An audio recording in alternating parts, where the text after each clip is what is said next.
Wait, oh, I get to bring that up then. Good evening and welcome to the MSAD 51 Board of Directors meeting, Thursday, October 23rd. It is now dark by 6 p.m. It'll be even earlier soon. We are happy to kick off this evening with Principal Monty Selby joining us to highlight things that are going on at GMS. Welcome. Yeah, I know, right off at the start.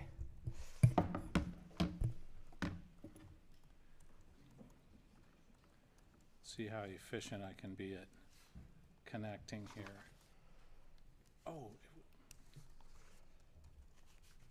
it was up just a minute ago, and now I'm seeing a middle school. That's not working. Let's try show more. Geiger room. Got it. In action? And I have to hold still, don't I? Okay, I'll try to stay here. All right, so I think in your agenda it says teaching and learning, and I'm really going to play off of a couple things, teaching and learning at the middle school, along with tying into that tagline about Rangers lead the way.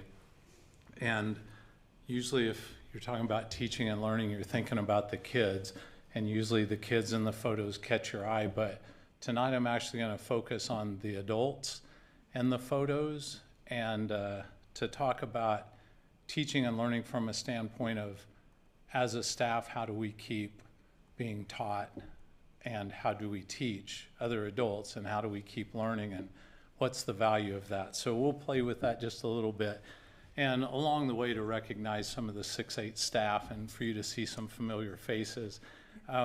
So how does a great staff get better, and how do they lead the way, and why does that matter?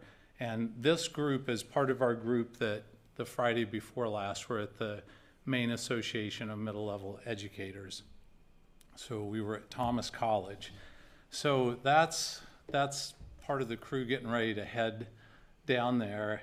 And so one question would be, why attend to something like, so MAML is the Maine Association of Middle Level Educators, and go to those sessions, and gaining some perspective outside of your own building, I think, is important. And you pick up ideas. And I also think sometimes we process things when we're away from our work environment just a little bit, as opposed to, as soon as I can step in my room and grade some papers, I'm going to do that, as opposed to you're walking to lunch on a college campus, and just how that can be different, and to talk about how that might apply. So, but one thing I want to draw more attention to is, in addition to going to sessions of things you're curious about, actually offering presentations. And I'll show you in a minute some of the staff from Greeley Middle School that were kind of leading the way by sharing with other educators in the state some things of what success can look like. But when you're preparing a session for your peers, if any of you have ever done that, which I'm guessing most of you have, how you consolidate the best ideas that you have, and you're thinking about, how do I convey those in a way, and how can this have meaning to the other person? It causes you on any subject to come to your very best thinking, which causes you to reflect on the very best of what you do and what you have to offer. So I think the amount of growth that can happen in of preparing to present can be a very powerful learning tool in and of itself. And then you go present, and most educators in sessions will say, do you guys have any questions? Or what are you doing in your schools? And you walk away a lot of times with more than you came in with, on the very topic that you're the most interested in. And in that way, I think you're kind of leading yourself, but also you're leading other people. And I think the more we grow, not just within the district, but within the state, you just raise the level of quality of everything. And to be part of that, I think, is very powerful. So why ride the bus? Well, partly, if you could have heard the conversations on the way down, and have you read this young adult literature, and I'm going to go to that session on this, and are you going to go to a different one? Oh, I got to catch you later. All of that building is happening on the way down, including with people that, like some people just in that little part of our group don't talk daily, because some of them are always teaching when the other people are not teaching because kids have to go somewhere. So then on the way back, that was as noisy as most middle school buses I've been on, with people are like, what'd you think about that rural education initiative and whatever else was going on?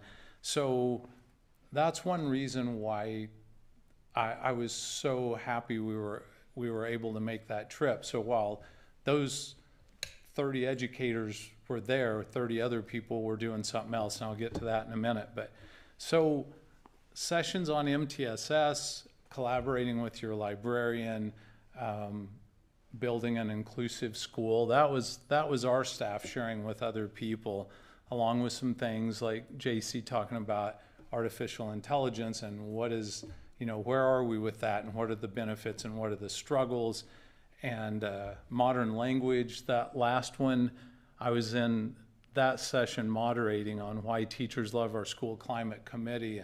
And again, I think Jason shared great stuff. I think we walked out with more than we could have thought we were going to come out of, because people are talking about the very topics that we're already working on, if that makes sense.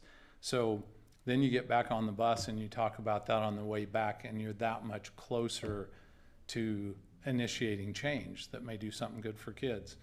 So again, while that was going on, there's another 30 GMS staff who are in the building with a professional learning day that was designed around, you probably can't read it from there, but at the top, goal 1 and goal 2, and that would relate to our SIP, or our school improvement plan, that you guys saw from us a few weeks ago. And so those sessions were led by people on staff, and I don't know if you can read that from there, but things like the writing revolution, or de-escalation strategies, approaches to differentiation. And so a couple things about that, like how do you have a great staff get better? And I was like, it's not just magic, So there's one little bitty research thing I want to throw at you that actually comes from sociology, but so you're trying to keep learning and you're trying to improve. Long time ago, I got into a research project that was, and this relates to that word explicit in there, that the study was, when you're looking at across the country and a new initiative, and why is it that in some schools you come back 2 years later and you see it in action, and another school that had similar presentations, it's not happening. And one of the powerful pieces that came out of that was the level of explicit conversations. So if you think about when you go to a movie and I'm like, hey, how was the movie? And you're like, or like, well, you gave me feedback, but we had no explicit conversation about the plot, or how did they grab our attention with the humor or anything else. And that can happen with PD as well. It can just be like, I heard somebody talk about this, cool, but if there's time built in, which is actually in that schedule, that there's time to work, there's time to learn, there's time to come back together and talk about what would this look like, and explicitly, how would we plan for that? The schools with the explicit conversations that carry on over time is where the powerful impact happens. And in other places, we learned about it, but it faded away. It may seem obvious, but we have a tendency on a staff development day to want to pack in all the stuff we can get in and not allow for that explicit conversation. And that's something that we're working on. So what does that have to do with leading the way? And when our own staff is presenting to other staff in our building, you're taking away those same benefits that you get from presenting to a larger audience. You're still like, wow, these are my buddies here, and I want to do a great job. I want to bring my best stuff. And that puts our best stuff at the front of our minds. Feedback. We'll go to that in just a second. Something else if you're not aware, science is a great example of where, because of the kind of growth we had in science scores at Greeley Middle School, last year we had Marshwood Middle School asking at the state level, well, who's actually having results from this stuff? And so they came and they want to have those explicit conversations with our science teachers, but how do you present this? And how do you connect that with the assessments and what they're looking for? And again, that's leading and that's raising the bar everywhere else, the way I look at it. And that benefits all kids, and it actually benefits us. So 2 stars and a wish is just one strategy where you say, well, here's this day that we had. What are a couple things that made the day great for you, and what do you wish could have happened or could happen the next time that will make what we do more powerful? And throughout that, which I know you can't read that, but throughout it is, wow, the times that we had to process this and start thinking about application, and could we have even more of that next time? And what if we came back from a conference and then it was like, well, actually on a Friday at 5 o'clock, I don't really want to process more, but how could we build in follow-up? So we did that at our following staff meeting. And then why do all this stuff anyway? And you're hoping the payoff is with the experiences that kids have in a classroom. So where are we going now? So learning and leading, what happens next? And I didn't realize this till I got here. The word execute looks a little dramatic when you put it in a slide presentation. But yeah, we're trying to execute in a good way our SIP plan that you guys have seen for this year. And basically all of our PD that is actually professional development relates directly to that SIP plan. So yeah, we utilize our PD days, like the October and the March day, and our early release days. And I put every minute in there just to point out a couple things. One, on those early release days, some days we're doing like hardcore training, like you kind of think of PD. Sometimes we might be following up on another PD, or we have content teams, or we're prepping advisory, or we're thinking about how we're going to influence something on mastery, or something new comes up like this in TGICS, and you got to build that stuff in. And it just feels like you start the year with that time planned to the minute, and then you try to put more in there. And where we're headed next year is to have all that stuff in there, plus how do we even come close to the kind of time that we're going to need to have explicit conversations about GMS 5.8 and the 2027-28 school year. That part is daunting, but I think a lot of good things will happen. So, but if you ever hear principals saying, give us every minute we can get, that's what's on our minds. So, yeah, that's it for tonight. Thank you. Good. And yes, All right. I'll give you.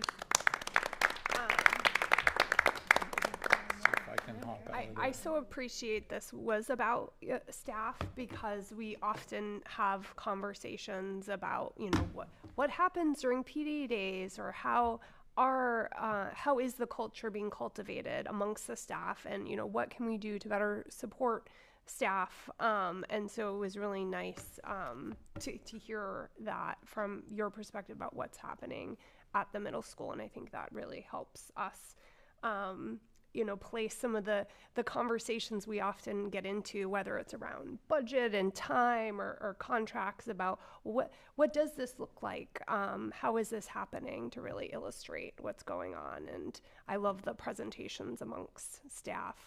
That's such a nice feature for them to, present to their colleagues.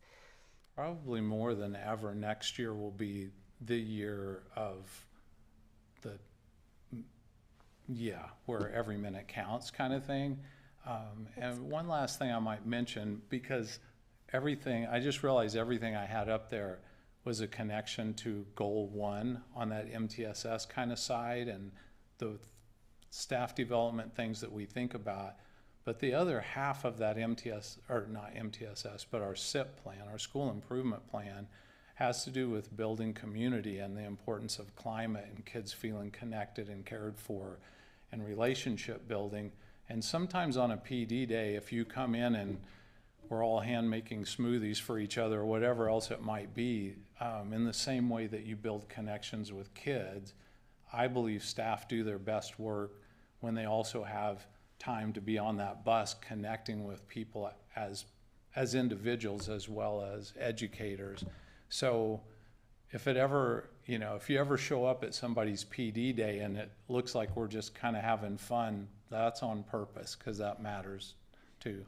So anything else? Thank you. Any questions, comments? No? Great. Thank you so much. Okay, yep. Thank you. Okay, we're going to move to approval of minutes. Can I have a motion to approve the minutes of the September 25th, 2025 meeting? So moved. Thank you, Megan. Can I have a second? Second. Thank you, Sean. Any questions, comments on the meeting minutes? Okay, hearing nothing. All in favor? Great. And then we have a couple abstentions. The students were not able to be present. Okay, now we're going to move on to public comment. I believe everybody who wanted to sign up did, since my numbers on my sign up sheet align with everyone we have here. I'm just trying to find, okay, all of my papers. Where's your binder? The board welcomes and recognizes the value of public comment, and to ensure public comment is fair and orderly, we follow procedures outlined in board policy BEDH, and then we ask that all members of the public do so as well. I am going to abbreviate this evening because I know everyone who's coming up to do comment is well practiced. So I'll invite you to the podium. Please just state your name, where you live. Try to keep it under 3 minutes and be kind. I know that won't be hard for the 3 of you. Great. Bill Young. Great.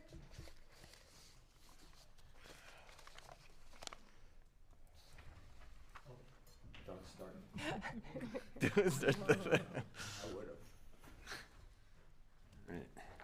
I wasn't going to speak tonight, honestly. I met with Jeff today for about an hour, had a really great conversation. Some of you might know I'm not a great public speaker, so just hang in there. I got to get going. Some of you know that as far as me being a paramedic, I went beyond that and became a tactical paramedic. And a tactical paramedic goes beyond in that I was assigned to a team in Southern Maine, SRT, which is a special response team, and through that, I trained in Virginia and New York, was at Sears School in Rangeley, did all that kind of stuff, higher level trauma care. And when I started last year, I started writing posts about doing higher level trauma care for teachers and administrators. And through emails and, pushing a little bit, I guess I wasn't satisfied with the answers. So I needed to find some answers. And that's why I met with Jeff today. And we're pretty much on par. I wasn't surprised, but I do understand about the way administration works, the way the school department works a whole lot better, and the trials that you have to go through to get where you want to go. And it takes some time, and I understand that. The thing that bothered me most about all of this, and I expressed that to Jeff, was we always train, when we train for being on the X, and the X is where it's happening, right? We know that somebody could get in the school. You can't stop them, no matter how much security you have. If they get in, that's it, and stuff starts happening. And within a minute and a half or two of a exsanguation or a bleeding injury, somebody can die, and that the cavalry's not coming till the school is cleared by PD. And that means then EMS comes in And it's a long, drawn-out affair. I've been through it. I trained with it. We did it in Old Orchard a number of times. It takes 20 minutes to get EMS to the scene. Everything's cleared. So people, just be blunt about it, people are dying. And so the training that has to happen right there. And it's hard. It's a mindset more than it is gauze pads or anything else. It's a mindset. You can't train that, but you can practice that. And I think that going forward, I think we need to realize that. And I know that it's hard. I've seen medics freeze up and not be able to do the job. So I just want to say, I know you're progressing. I hope you progress faster, because I only got 18 seconds. Thank you very much. Thank you, Bill. And yeah, I think good timing this evening as we have the safety and security presentation. So thank you. Next up, Bill Sweat. Or Bill. Michael Sweat. I'll just like combine your names going forward. I think I have an uncle named Bill I know somewhere. who you are. Yeah, no problem. Michael Sweat from North Yarmouth. I didn't know Bill was going to be speaking tonight, but I also want to speak on safety and security just briefly, and it's just some experience I've had. I have 2 offspring. I use the offspring word now instead of kids. My kids are in their late 30s, who are pharmacists, both of whom were robbed at gunpoint, knife point, or some other situation, a threat of harm, in pharmacies locally, not in Portland, or what have you. And I have a brother in Portland who retired recently as a deputy police chief in Portland. And so we've had some conversations about safety, security. And one of the things that astounded him was the lack of adequate cameras that are appropriate resolution and appropriate number of frames per second. They would go in to investigate. They couldn't see the face of the assailant. They couldn't see the face of the person who came in with a gun or a knife, and also the angle that they came into the building. So I just want to put that out there, because there are so many opportunities. There was a whole rash of them, as you know. And I think a lot of them slowed down because they were being charged federally with these crimes, and things slowed down in terms of robbing pharmacists. In fact, my daughter was robbed twice in her pharmacy. So the safety and security of the staff, the students, everyone that works here, there's nothing more important. And I would ask you to verify that you have the most sophisticated, newest cameras. They're in the right places, the right angles, the right lighting, the right height. You'd be amazed when they're not at the right height. It's useless.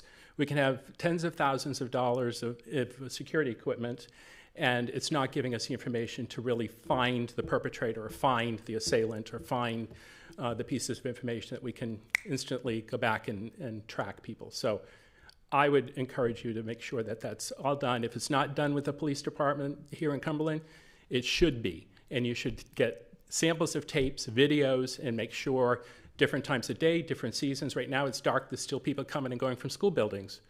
Do we have the adequate video equipment here to secure our students and our faculty, our staff, and administrators? That's all. Thank you very much. Appreciate it. All right, Shirley, Story King.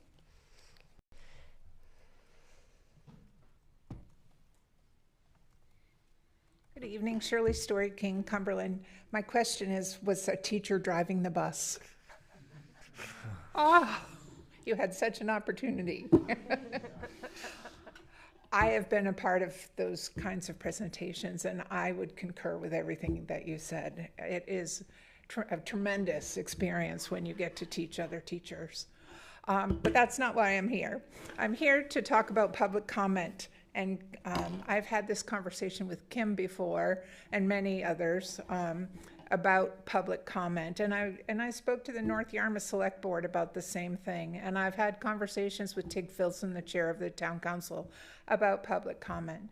At the Cumberland Town Council, public comment is a practice, not a policy.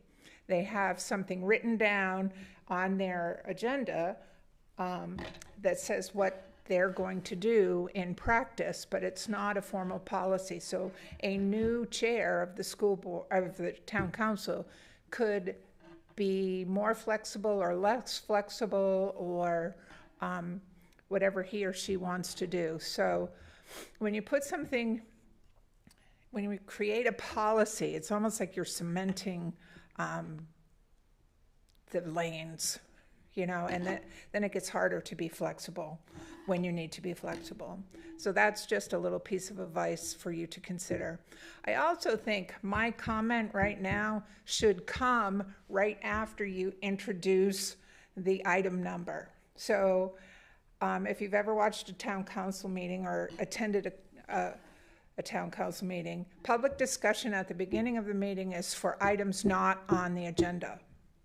So if I wanted to talk to you about Greeley football, yay, I would come and talk to you at the beginning of the meeting because it's not on the agenda. However, if I wanted to talk about public comment, which is 2 or 3 items down the agenda, then I would sit and wait until then. What that does for you is it gives you something to think about while you're considering how you're going to respond to the item for action. At MMA, Maine Municipal Association suggests that every item for action have a public hearing. And I don't know, I haven't attended enough school board meetings to know if that's the case, but I strongly, experiencing that protocol for 18 years, it was very efficient. And I could count on one hand the number of meetings that went till 11 or 12 at night.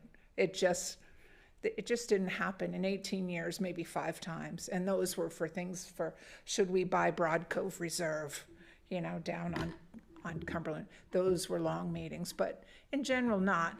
So those are a couple of things I'd like you to think about as you discuss whatever policy you come up with tonight. Thank you. Thank you, Shirley. Appreciate it. Okay, so now we're actually going to move into that safety and security presentation.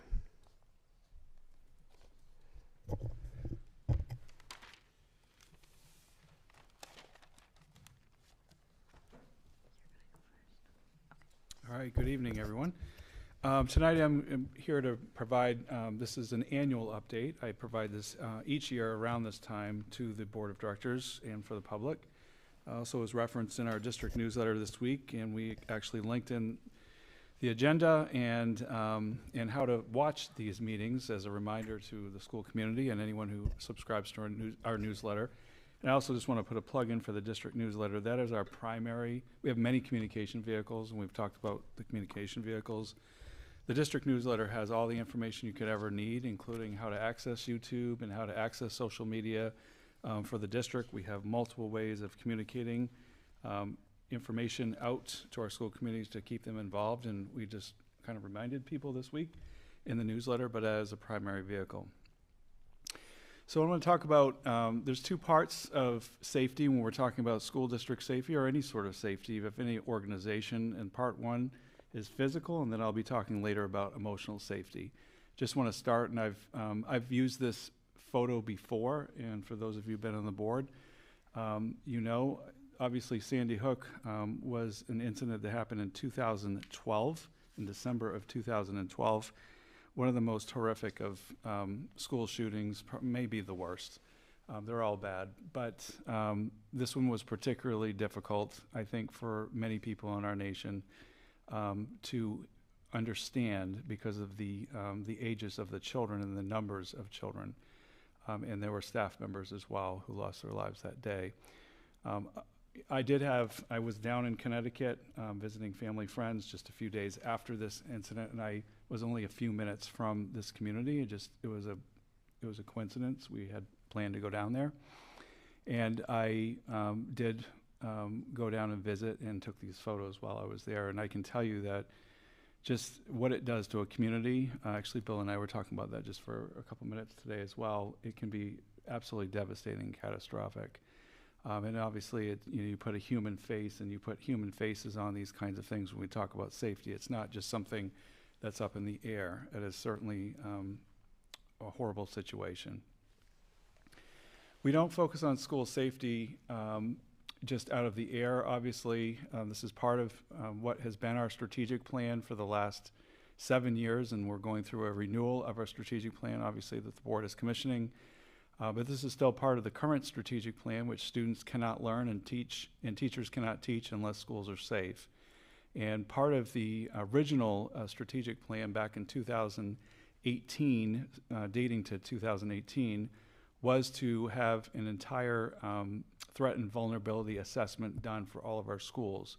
So at that point in 2019 into 20 and into 21, we had Homeland Security. We worked closely with them and where we were meeting with them on a regular basis. They provided an assessment of all of our schools and then did a complete gap analysis for us in our safety planning. Our Safety and Security Committee has been working off of that report for years and been filling those gaps. So it was a very important milestone in the district's safety basically approach to what we've done. So just as a reminder, and I've also presented this before, I'm not going to go through these, but there are 10 essential actions to improve school safety.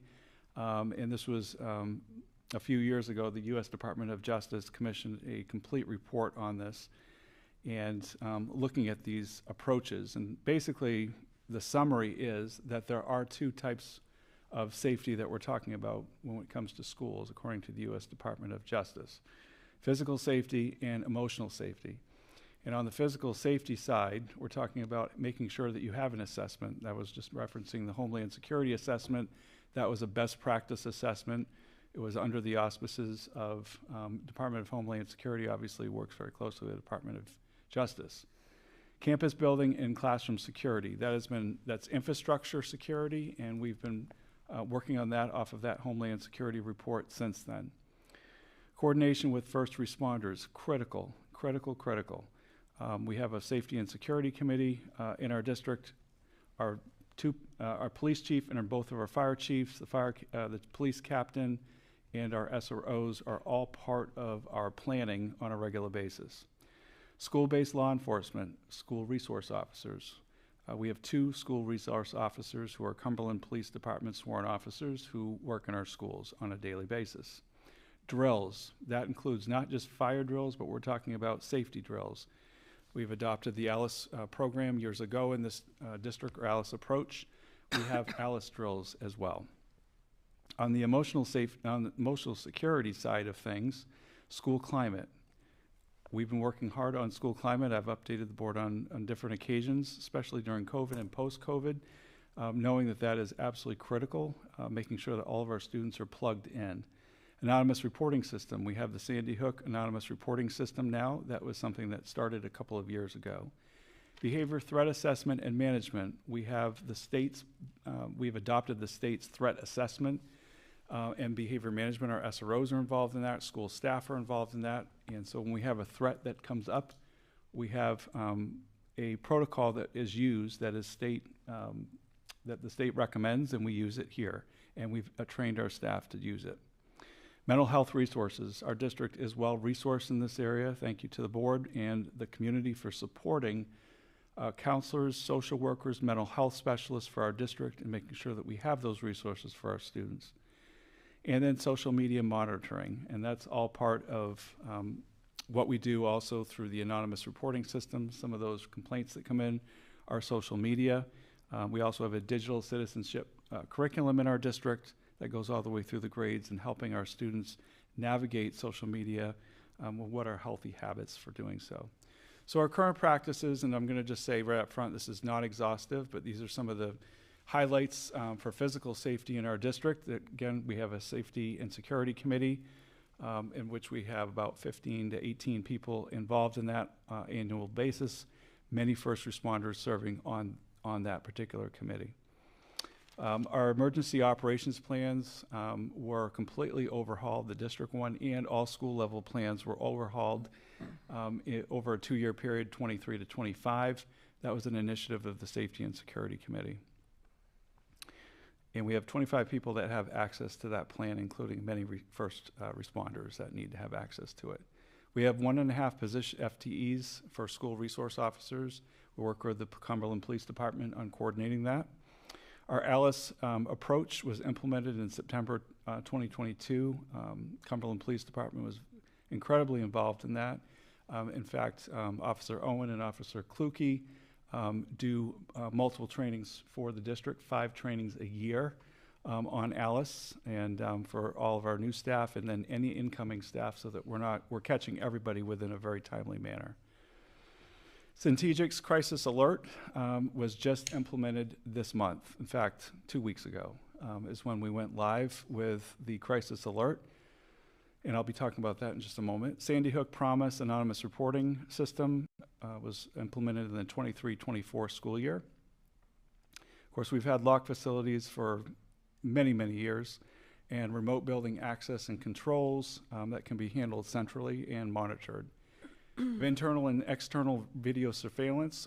We've been making a lot of upgrades to that, and I'm sorry, surveillance isn't spelled correctly. Upgrades to that over the years, and our first responders have access to our cameras in the event of an emergency. Behavioral threat assessment teams, I've mentioned that. That's the CSTAG protocol that we use. Building and classroom numbering was completed at the end of last year, spring of 2025. That had been an ongoing project of the Safety and Security Committee. I'm really glad that we were able to get that completely finished. And we also have silent alarms in all of our facilities in key and designated areas for key personnel. That's completely tied to 911. Other practices that we have, I mentioned the threat and vulnerability assessment that we did with Homeland Security that we're still working off of. Lockdowns and mass evacuation drills. I'll talk about that in just a moment a little bit more. We've reconfigured offices in our district because of Homeland Security's recommendations that our personnel couldn't see or didn't have view or sight, so we made those changes. Double entry doors, again, was a Homeland Security recommendation that we make sure that we have not just one set of locked doors, but we have 2 sets of locked doors, heavy-duty doors in all of our main entrances. Alarms on infrequently used doors so that we know when people are coming and going, those are alarmed. Physical deterrence in certain areas, again, so many of these were Homeland Security recommendations where they found vulnerable areas, and we've put physical deterrence up in those areas and have continued to do that when we see them. Intercom and phone system upgrades. We have a new phone system. We have completely bought new intercom system at MIW. We are going to be looking at doing that at the high school for the next budget cycle as well to get that one updated. Safe Promise Clubs, that's part of the Sandy Hook initiative in the anonymous reporting system. We're required to have those clubs at the middle school and high school levels in order to continue with Sandy Hook as an affiliate. We've done some staff training on first aid, and we've also done Stop the Bleed protocols for interested staff. And right now in progress, the Safety and Security Committee is working on unification site planning. We've been working on that for a while, but we have some new sites that we've been working with. We've had a group that went down and met with one of the sites outside the district. We also have sites in the district that we've been working with to provide those alternative locations. Working on Stop the Bleed kits this year. It's in progress actually right now. And we also have a meeting next week, and this was a safety and security initiative with our all 3 chiefs, the police chief and both fire chiefs, to start talking about tabletop exercises involving incident command.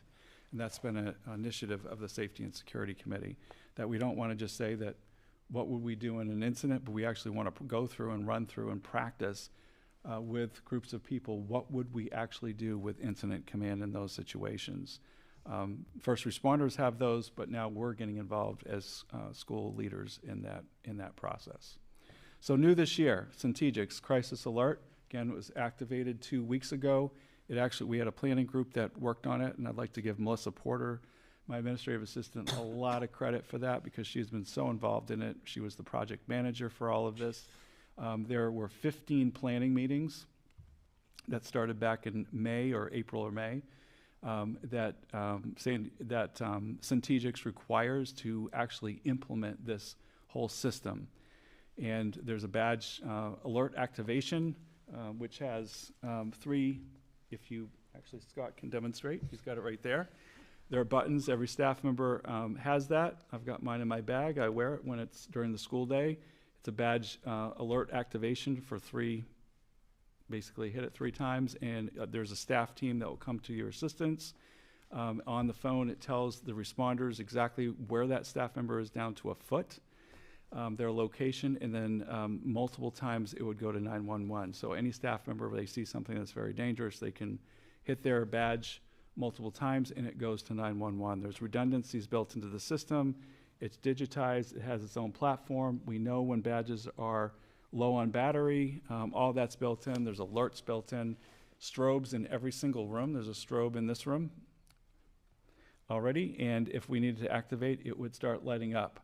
Different colors mean different things, and those are all programmed in. It's also programmed into our PA system, just like you would be in a hospital or an airport and start hearing an audio pre-recorded message that would come over the system. All of this is part of the crisis strategic alert system that we have. There's also a visitor management system. This is very important. In addition to maps, digitized maps with assets that we have, whether it's fire extinguishers, AEDs, but there's also visitor management. So now we can take someone's ID when they're coming to pick their child up, or on behalf, if their name is on the child's records to pick them up, we can plug their ID in. We take their ID, put it right into an apparatus, and it will kick it in and do a quick background check and verify that this person actually is who they say they are. Very important for the elementary grades, and certainly was something our principals wanted in our office staff. So I've talked about most of this. Again, this badge activates. It activates in two ways. Each school has its own team. Usually it's made up of administrators, the SRO, a school nurse, and then a couple of other designated people that the principals have decided are part of that small team, that if a staff member needs a team in the school and their help, they would activate that badge 3 or 4 times, and then many more times they would get 911, and it goes right to dispatch. And that activates police, EMT, fire, etc. Part 2 is emotional security. For current practices, many of these things I've mentioned. We've had a mental health risk assessment specialist who handles all higher level mental health issues in our district, Eric Brown. As many of you know, we've had this position in place for probably 7 or 8 years now. We were the first district in the state of Maine to have this, and we're still one of only a handful of school districts in the state that has this position. And it's been the most critical position I can think of in terms of mental health and making sure that we are catching anything that social workers, school counselors, school administrators, teachers are concerned about at a higher level. Our mental health specialist does direct service, all assessments in this area, and I get all those reports when there's a higher level issue that's going on. So it's been really a critical part of our infrastructure for mental health. We have 11 social workers in our district and 8 school counselors, well-resourced for a district of our size. We also do mental health universal screenings for all students K through 12 in our district. And this is something that we've been doing for years, probably 6-7 years now. We do it 3 times a year. This is a quick screener. It's very quick. There's a few questions, and it gives us a flag if there's an issue that a student has said something that we might want to follow up on and check. We have a PhD level school psychologist who's on staff full time. There are some districts that do not have that. They have to contract out. We have our own person on staff who works very closely with our social workers, our guidance counselors, our mental health specialists. These are all seamless positions that work together in ensuring that we're working with students that have extra needs. Numerous programs around safety, bullying. We have curriculum in these areas. We've worked with the ADL, Camp Kiev, the Ecology School, and we have civil rights teams in our schools. Advisory programs, obviously you're very aware of those at the high school and at the middle school. Restorative justice, that is something that we've trained many of our staff on over the years, using restorative circles. Suicide prevention training is a state requirement. We provide that training. Every single staff member must do that training every 5 years, or we have some staff that do it more frequently that are more involved. Universal mental health screener, I think I actually already mentioned that. Make sure I got it in there twice. We also do stakeholder surveys. Part of the purpose there's many purposes for these surveys, but one of them is to get a general pulse of where our students, our staff, and our parents are in relation to how they feel about the schools. And some of the questions are related, how does your child feel about the school for parents? Student-initiated College Club at the high school, I think you've heard about that a lot. That came from students. It's one of the biggest clubs at the high school. I think it has 60 or 70 students. I know, Caitlin, you are the vice president, right? So you can speak way more about it than I can. But College Care is an incredibly active club, incredibly positive. They've been recognized by as probably the leading chapter in New England on different occasions because of how active it is. That is a mental health club that was started by students, run by students, incredibly active in this community. We're very fortunate to have that. I'm not going to obviously click on all these, but I have done this safety series in the past. I did it a year ago, and I'll provide those links in this presentation when this presentation is linked out. But there's links, and it talks about more specifically about safety practices in our district on different topics. So that is the update for this evening. I'm happy to take questions or comments or anything like that. Great, thank you. It's extensive, the amount of work, especially since we got that evaluation that has happened and really invested in so many changes and updates. We did have a question come up about cameras. I know that we did just have some camera upgrades that was budgeted last year and they were installed. And we had an update that was part of some of the projects. We'll have Scott answer that one just to give a little more information. This is something we've been working on for years and For years, yeah. Yeah, as part of our capital projects and summer work, that was a lot of work that was done, and upgrading of a lot of cameras in areas, and actually adding cameras in areas where there wasn't visibility around the entire district. So, do you think that will be coming back to finance again this year for more cameras, I guess? absolutely, there'll be some more upgrades across the district, but we did quite a bit this summer. Okay. in upgrades, but there's still some areas that we could upgrade. Okay, so we'll hear about that through finance. Absolutely. Yeah. Okay. We've had some, we've added some to the exterior as well of the buildings so that you can have more looks into the parking lots and basically some of the dead zones that we had. Okay, great. And then security, like of that nature for Mabley Wilson, has been included and thought of as almost like I think an ad alternate, and see how we land with Mabley Wilson for some additional security measures like that too as part of the one campus. But we have to kind of see where that progresses. But that's been part of it too, Great. for sure. Great. Other questions? Lauren? Go ahead. Okay, sorry. Got it. I'm not familiar with the Sandy Hook Anonymous reporting system is. Could you explain what that is? Yes, essentially, so at the middle school and high school, 6-8 and the high school, there is a school team that's part of that, and they work with Sandy Hook. So if somebody has, and we've actually trained all of the students at the middle school and high school as to what this is, made them aware of it. All of our staff obviously have been given this information. And when we went online and live, we did that training. We also do it annually, so we did it again at the beginning of the year. Just remind students that we have this, remind staff that we have this, and they can report something anonymously. It goes to the Sandy Hook Center in Florida. And then we who are on these teams, and each school has their own team, there's a district team, we get an alert that there's a report. Like we've had 2 or 3 this week. And they often come in after school hours, so I'd say 95% of them come in after school hours, if not more. And Sandy Hook alerts us. We get a text message if we're on a team, and then we're able to respond in real time to Sandy Hook. At least half of the time, the police they're also on our SROs are also part of these teams. There's a dispatch of police because it's a serious incident, or it's an imminent, or someone is claiming something could be imminent. And so we have the police hooked in right away, right on those messages that we get, so we can see that. I can go in my role, I get them all. Often I'm not responding, but at least I can view what is going on, and I know what's going on, and I can see if it's been resolved or not. But I would say we average 2 or 3 a week. Right now, we've been averaging 2 or 3 a week that we get.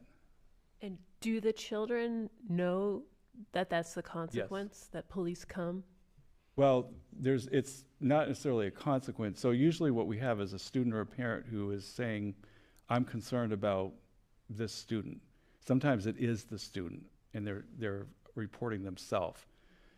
But most of the time, it's a student or a parent reporting on another student. They're concerned about their safety. And if Sandy Hook believes, and they're trained, these are dispatch people who are trained on their own, but also our team, we're concerned and we'll say, maybe police should be involved. Sandy Hook usually will say, they'll err on the side of caution and say, we need to dispatch a member of the police department. The police are on these messages, they see that in real time, and then they're dispatched. So there's some discretion, it's not automatic? That's right, oh yeah, Oh, okay. absolutely. It's situational, it's all situational, all situational. Go ahead. I had a question. Going back to physical safety, would you be able to give an example of what a physical deterrent would be, like in the high school and in the school? Sure. I think I will, without actually saying where they are, everybody can probably figure it out. Flower planters. So there's certain flower planters that you can purchase that are deterrents if someone were to take a motor vehicle and go near a door or a window. The Homeland Security flagged several places on the campus where we needed to purchase those, and they helped us make sure that we got the right ones. So that would be an example of a deterrent. Another example is that Homeland Security flagged certain windows, doors, where we needed to put security glass in that would deflect a bullet. And we have been working on that, and we have several locations now that we have secured, not just doors, but there's actually an area of windows that was very vulnerable, and we were able to secure those windows as well. So. I'm just curious if any planning or thought has gone into doing trainings among the school with the Centegix cards. Is that how you pronounce it? Yeah. Because I know that some people are like, what's that on this teacher? Like, look at this huge thing. Like, what? Yeah. And also those things. And we were informed, like, on our way out of school one day that there was going to be, like, a training simulation with staff after school. So, like, we knew something was going on, like, we were learning something new or practicing something new. But I don't know if other people know too much about the cards. And I think that, at least at the high school, kids would really benefit from knowing that there's an extra layer of protection. I'm guessing that some of the teachers probably have explained what it is, but we've done training with the staff. Yeah. We just haven't done it with students because it is a staff tool Right. for That makes safety, sense. so we didn't feel like we need to go the extra mile to talk about students. I'm sure there's some teachers that have, and that's fine, but they've got this, extra layer now that they're using, but we did not feel it was something that we needed to Okay. train students on, Yeah. that since makes they sense. wouldn't be using it. But the lights go off If for, they're- for yes. one part of it. Yes. Okay. Yep. Okay. And we know they work. We know because we've had a couple of tests already where staff have asked for assistance, so. Okay. Sarah? So I have an immediate request would be that the list of things that we're working on in line of updating and upgrading windows and that safety piece, that be part of the finance committee, have that information specifically, and the facilities committee have that information specifically, so that we can understand as we're considering ad alternates, as we're considering different parts of the budget, that we're making sure that we're putting those things forward. Do you Did mean, I make myself? do you mean like the windows and the doors? Anything you had mentioned that there's a list of things that we've been working on and implementing within doors and windows, upgrading those pieces. And I guess if we're still working on it, your teams need to know so that we can make sure that we're moving them forward. So the safety and security team has managed that list over the years when that was provided. The board did get a high-level summary presentation at the time by the Homeland Security consultant who worked for Homeland Security. He came and did a presentation for the board years ago. And then that list, all those reports were taken by the Safety and Security Committee. That list has been worked on for years, almost pretty much gone through most of it Okay. at this point. So it's been exhausted. I guess if there's last few things especially, we could get those things Yes. completed. And we bring them forward every year. They have a running list of things that they need. Okay. We've, even down to like the Centegics piece has been something that was brought to Finance Committee, was brought to the board last year as a budget item. It had actually been brought to as a budget item the year before, didn't make it through the budget process. Then I brought it back. Safety and Security Committee felt very strongly about it. It was brought and then went through the budget process with Finance. So we make sure that we're doing that. I just was feeling like if we have a list that we should be working on, that we should be aware of the list we should We be help with working that on. list, and it's basically, we're through the budget process, when I'm putting a draft together and we have all these initiatives, that's on a list. Anything from safety and security that needs to be brought forward. Gotcha. Okay. Yep. Other questions? I have just a comment, if Yeah, I yeah. can make a Yeah. comment. Thank you, Jeff. I think it was really super helpful. Really appreciate you making the presentation. I think one area that I brought up last year, and I will definitely bring up again this year, is 1.5 FTE for SROs enough for the size of our district and for a fourth building? And I would argue that no, it's not. So what is it called? What is it called when you tell what you're gonna? I'm like disclosing my surprise. Preview. Telegraphing? No, it's whatever. Just heads up. This is something that I'm Act it out. foreshadowing. Thank you. Oh, that's it. Educators. Yes. Yes. That I think this is something that would be coming from me and to finance and to safety and security, that I think we need to consider upping our SRO. So it is actually, the Finance Committee received a preview list of what is needed in 27, 28, and 26, 27 for budget items related to the One Campus project. So it hasn't gone through any further than that. It went to Finance Committee because it's a preliminary list to provide information. On that list for 27, 28, there is an additional SRO that is on that list. The chief and I have talked about this in the past. We're both, you feel very strongly that we should be adding, and I don't know if the board feels strongly, but I'm hearing from one member of the board right now, that we need to add that into our budget and planning, especially with another facility coming online. It's a lot of real estate, and obviously we have a growing student population. So would that bring the SRO number up to 2.5 FTE? From what I proposed, it would. Okay. Yeah, from what I Okay. proposed. Thank you very much. Yes. And the town of Cumberland pays 50% of the expense of an SRO. We pay the other 50%, the SAD does. Sarah? North Yarmouth doesn't pay anything? The SAD through, North Yarmouth does through the SAD's 50%. All right. We're good for it. They pay a percent of the percent. Gotcha. As part of that, and this is just my understanding, because they also provide services to the town when they're not, like when school's not in session or whatnot, and that That's right. fills out their position. They do patrol work. Both SROs are assigned to patrol when they are not in the schools. Yes, and they don't patrol North Yarmouth. We need to do our share.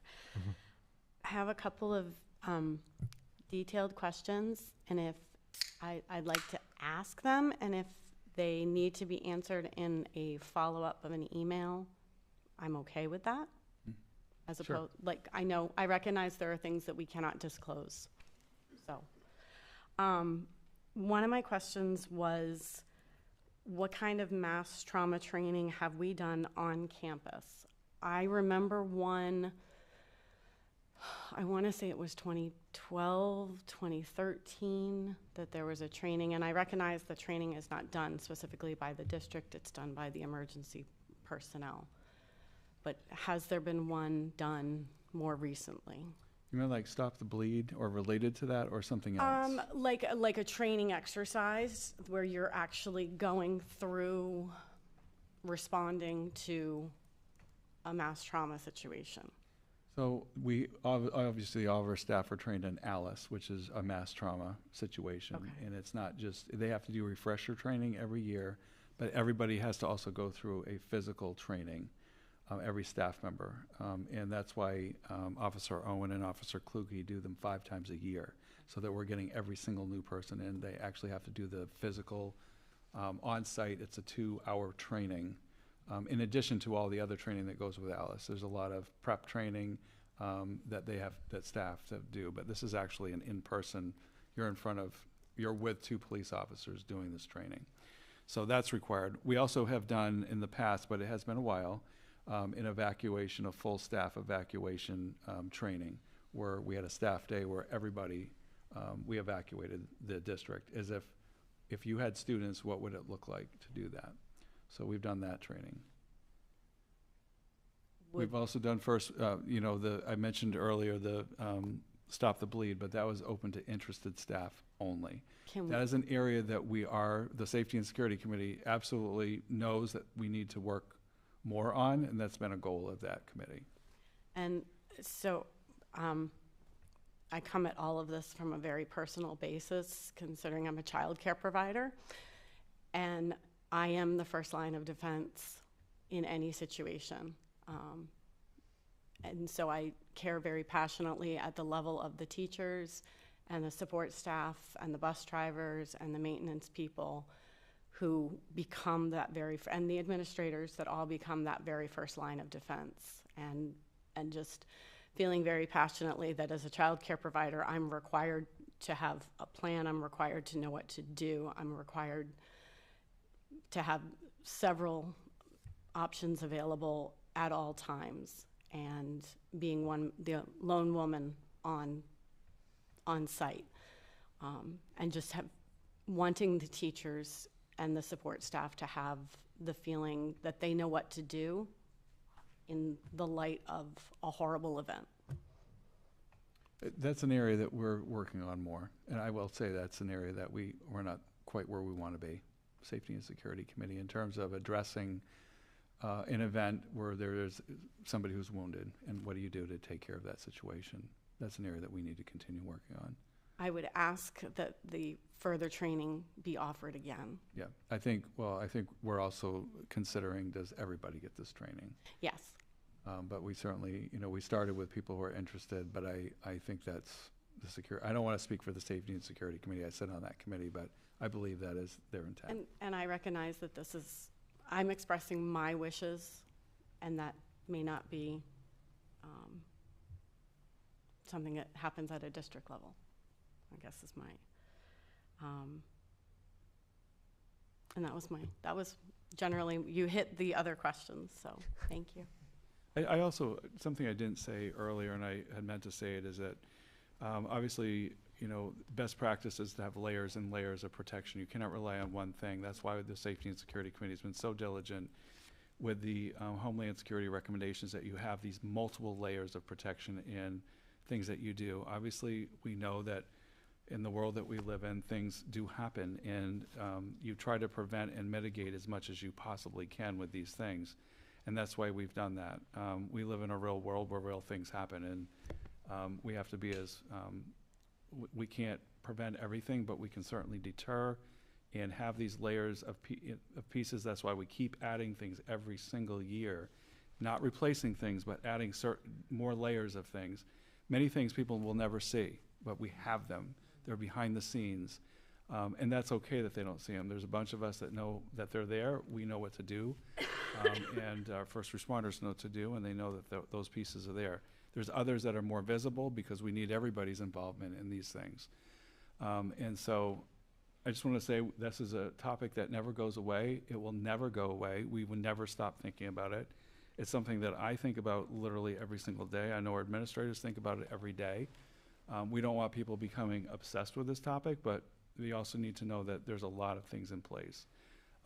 And we do our best to make sure that if something were to happen, that we're mitigating, that we have a way to prevent any sort of worst case scenario. Yeah. Sure. So you actually just touched on something that I wanted to ask anyway. Is there an emotional safety component to this in terms of, or I know that there is, but can you speak to that for kids who are participating in a scary drill, for, we've talked about this with Alice, but is there any kind of a threshold where having too much emphasis on it actually creates more anxiety, right? And thinking about Bill's point and how there are certain things you need to practice over and over again, but I also imagine that there are certain things that you just kind of can't overdo. You can't afford to overdo. Does that make sense? So the most visible, just off the top of my head right now, I can say that the most visible safety approach for students in our district is ALICE, and that it's all age-appropriate training. So, for example, at the elementary level, it's mostly teacher-led, and there's certain language that is used during those drills that teachers are using. When we get to high school, and I know that both of our students could speak to this without me speaking to it, where there's ALICE drill, obviously you're brought into almost every component of ALICE. You're able, you can barricade a door. All those pieces, we enlist students because they're older at the younger grades, so it's age appropriate. We wouldn't be asking a first grader, for example, but a teacher might say, can you help me with this? So there's different language that's used at each grade level. I'm not sure I'm answering your question. Sorry, my stomach turns a bit when we say age appropriate because it just kills me that this is. When I say age appropriate, capable of doing something. I know. I just what is at the Maybe heart it's not of age this appropriate. is, where we've normalized as something that it happens at schools that we have to put this much training and attention on. And Yeah, we trained for a nuclear war. yeah, Those were our That's true, I drills. remember So, that. yeah. Can I also say, I want to hear from our students because I figure they can talk to this. Caitlin and I can definitely speak to how much training we get. I think that it's a good amount. I think that I know what to do in a certain situation. My peers know what to do. But I think that almost more than the drill that we have to do and the practicing and learning about it every few months is the fact that our advisors are really cognizant of the fact that we don't want to talk about it. And we'll get into advisory for the day and my advisor will be like, okay, we do have to do ALICE today. And we're like, oh my God, we don't want to talk about ALICE. We don't want to think about. They don't either. Yeah, they don't either. None of us want to worry which door we're in, which room we're in, whether the door swings in or out. Yeah. But that's what we have to learn about. That's what the process is. And we understand, our teachers do get that we don't want to do it, but we kind of just take a community approach to it, think about the hard questions, kind of question the hard things. And I actually wanted to bring up another thing that student government is trying to do right now, which is to get some sort of signage in every room at the school that tells you whether or not a door swings in or out. Because while it may seem obvious, sometimes it's not. And that one we know will swing out because of the crook at the top. And we all know that because we watch this video every few months that tells us to take your belt off and wrap it around that top so that the door can't be opened. Yeah. So we know little things to do, and even a sweatshirt would work in the same way.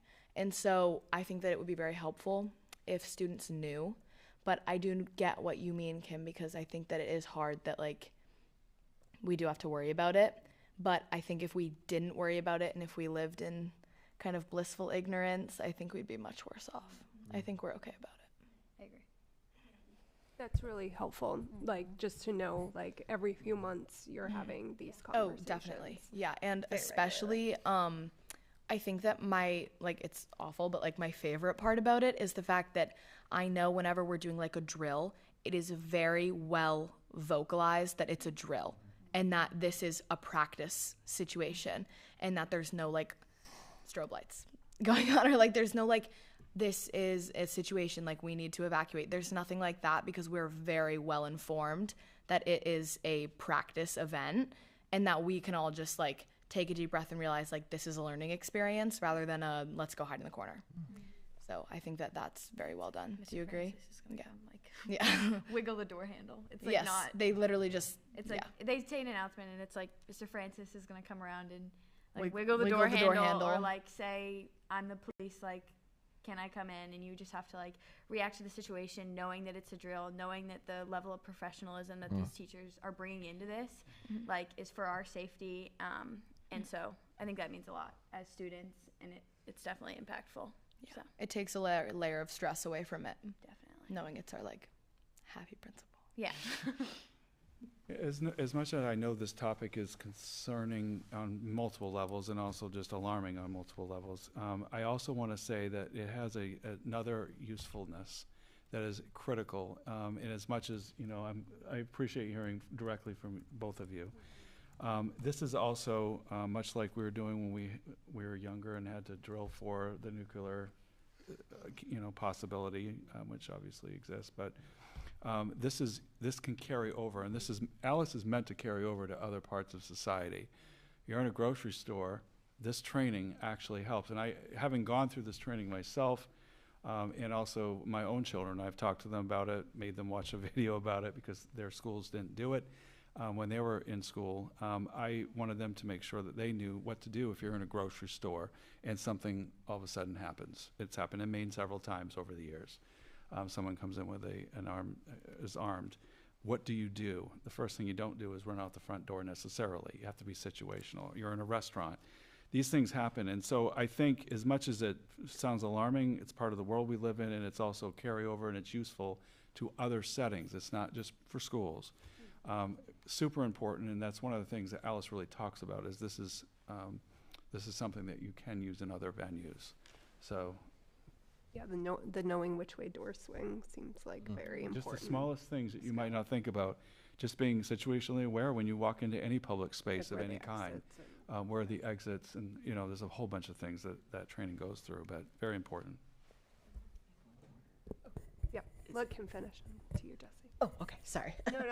No. So just a follow-up comment, though, more than anything else, is I am very proud of our district. And to Mike's point about, places where cameras were not placed correctly, and you don't know that until it's too late. I mentioned before, my brother is the director of disaster preparedness and emergency response for a major city in Southern California, and he'll send me stuff, and I'll say, we actually do that. And he's like, wow, that is fantastic.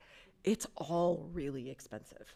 It is really expensive stuff, and Sarah, like you said, we have these discussions every budget season, and it's tempting to say, this doesn't pertain specifically to learning, or this, not every school has this. Do we really need this?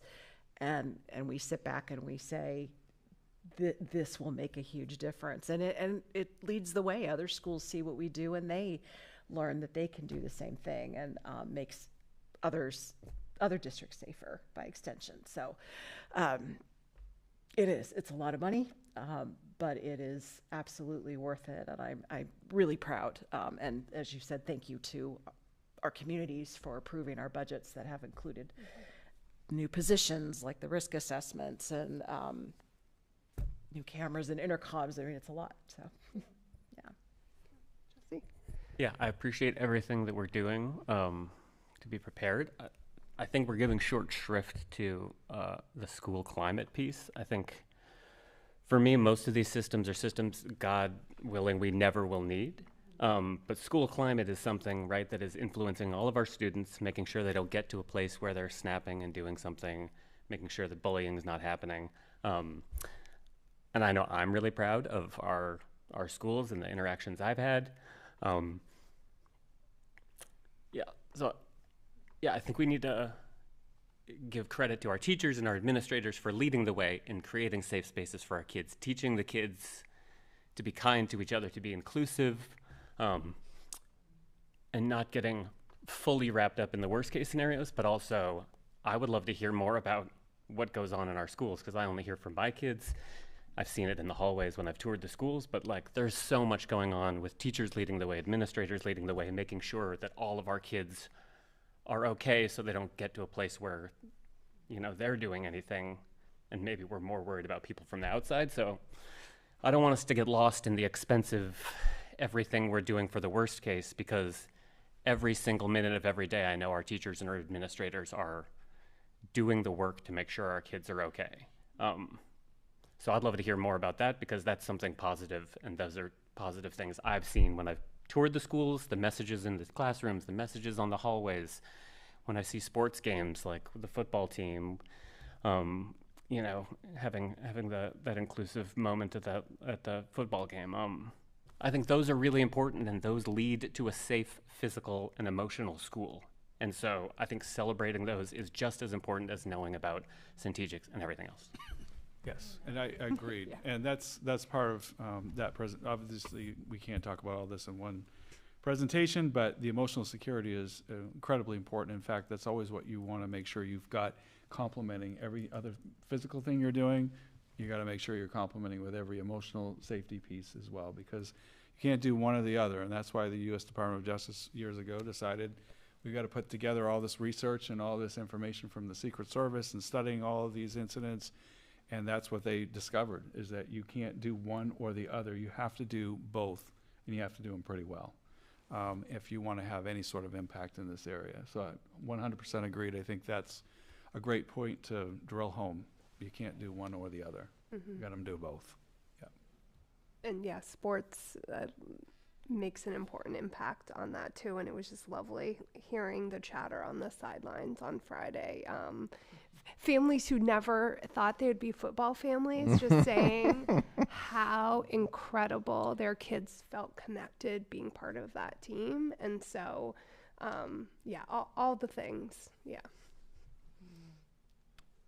So I have two things. Though it's kind of, it follows up kind of what Jesse is saying, but on the other side of it. So I think that this totally demonstrates, and what I've seen in the school is right what Jesse has said, is like we have that culture that we need. I am curious about, like, from that standpoint of school climate, what we have for like operations around that to give teachers and staff and students the ability to kind of track student progress and emotional health. And that could be like, oh, there's a bullying incident, there's a fighting incident, there's something positive, or I saw something like a student depressed for some reason, or I saw something like some kind of behavior management system that teachers can use to discuss around, to alert, have early signs of alert and be proactive about.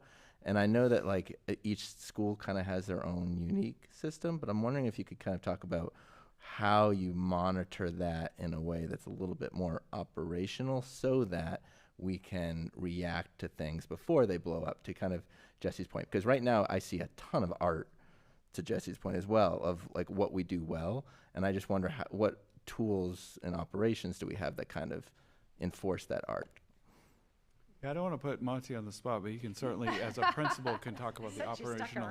I will just speak generally and broadly, if Monty, you don't mind coming up and just talking just for a moment about it at your level. But on a broad level, so we have many teams. Obviously, we can't do this without our staff.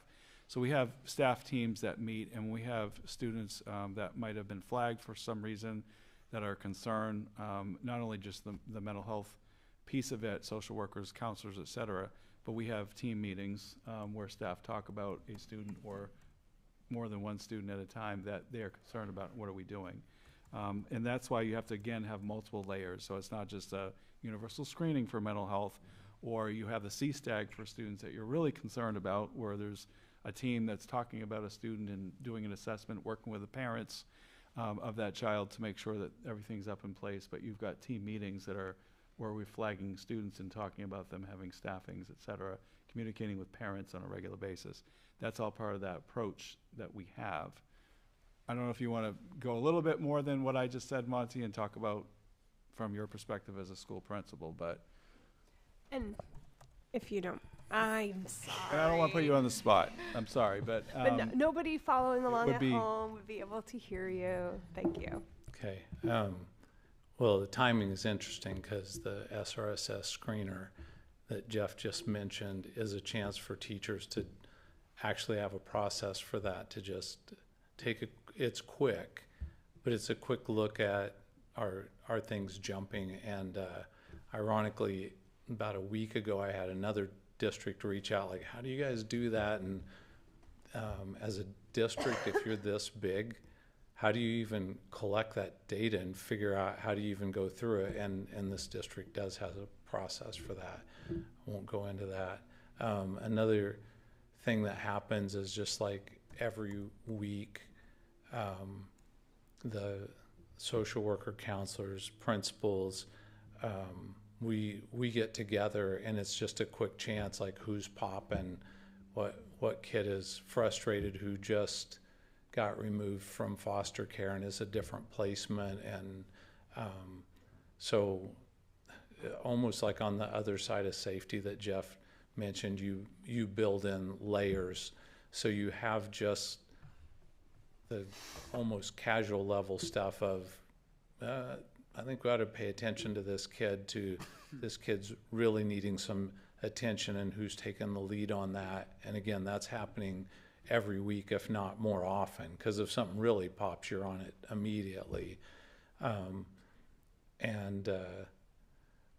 Gosh, and then from there, it goes into team meetings, and then a system-wide thing called Kid Talks that can be a number of different type of interventions. And next Thursday, I think, is when we do like a student support team thing. Yeah, the layers are pretty intense, and you go from there to we have a behavior specialist, and then you have like other referrals that can happen, and then from there, as Jeff mentioned too, our Teacher of the Year person last year is not only extraordinary, it's extraordinary that we even have that role in a school district this size, where most people are contracting out. So I see him around on a daily basis. The thing about having the staff who have that level of expertise is the great ones, like the person I'm mentioning, is also being constantly proactive. Yeah. So, yeah, it's more than enough. I guess my push would be, and this might be a curriculum or budget conversation, is that I feel like so many of those conversations go on and so much of that work happens, but in various different silos or spots. And so if a parent comes with concerns or there's an incident, there has to be a ton of different mechanisms to collect that information of what occurred. Whereas like if you're able to respond back to that parent or respond to that incident or respond to that staff member who might be seeing something with some kind of data that's being collected, it's just a much more efficient, useful tool to be able to do that. And so I would encourage us to look at some kind of behavior management program, whether or not that's through Power School or something that keeps some of this monitored, because so much of this stuff that happens kind of goes, like, I feel like we lose a lot of the benefit or effort if it's not somewhat recorded or tracked or used. So there's transparency between staff members that work with those students. So I encourage us to look at that. Yeah, we do track obviously on a broad level, and it's through our data, on our data page. We track things like how many mental health assessments were done in a year, things like, when on a broad level we track that stuff. Yeah. But I don't think that's what you're referring to. No, I think that's they're more detailed stuff that you don't necessarily have to report out to the state. It's more of like, yeah, we saw this in the hallway, we saw these conversations, like things like that. The second thing is, I'm really thinking about what we heard from public comment about just how fast we're moving, or like the speed. And so I trust the safety and security that, like, you know, I think that is something for them to kind of think about and look at, and just efficiency around it. But that, I think, is an interesting thing to consider, where things like how long it kind of took to get labels on the windows, what were the decision process to get things like that done. Things that can be fast should probably be fast, and things that take a long time we should all kind of address. So I'm really thinking about that speed conversation, and I hope I encourage the safety committee to kind of think about what red tape is in front of them, whether or not that's budget or operation or policy, so that we can expedite some of these things. Because is it a priority of ours? There's stories behind some of that. And yeah, I imagine. I believe I wouldn't talk about out loud, but I would obviously fill you in if you needed to know. Oh, I know it's the number one priority for you. That wouldn't like stop anything. But if there's any kind of barriers that we wish weren't in the way for safety, is like one of those things that we don't want to wait on. Right. So yeah, I hear you. Great, thank you. John? I just wanted to kind of respond a little bit to what you said, Tim, just because I asked almost the same question during one of the meetings, and I feel like I got a really good answer and a lot more detail that's obviously not going to be shared here about process. And I think there's a lot of people on that committee that aren't just there to check a box off or go through the motions. There are people that are very committed and very passionate about it and bring up some amazing ideas every time we have that meeting, and obviously in between them. And I'm really proud of everybody that's on there and what they've accomplished and what their goals are, and especially the tabletop exercises that are planned. I think our local partners are really passionate about it and excited about it. So, yeah, this was one of the most important committees that was started in our district about 10 or 11 years ago. Yeah. Great. Thank you. You good? Awesome. Thank you so much. And thank you, Monty, for coming and adding. All right. So now we have some items for action. We have a motion for approval of policy BEDH, public participation at board meetings as presented.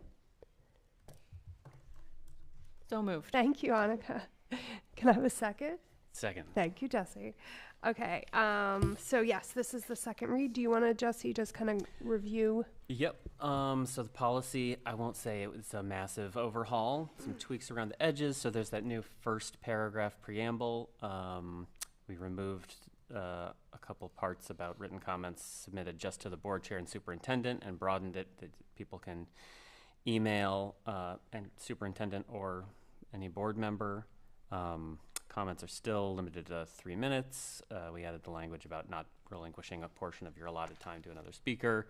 Added some language in number 2 there about the folks that we prioritize, adding students and parents and guardians, recognizing that some folks may be in split families where parents and guardians aren't actual residents of the school district.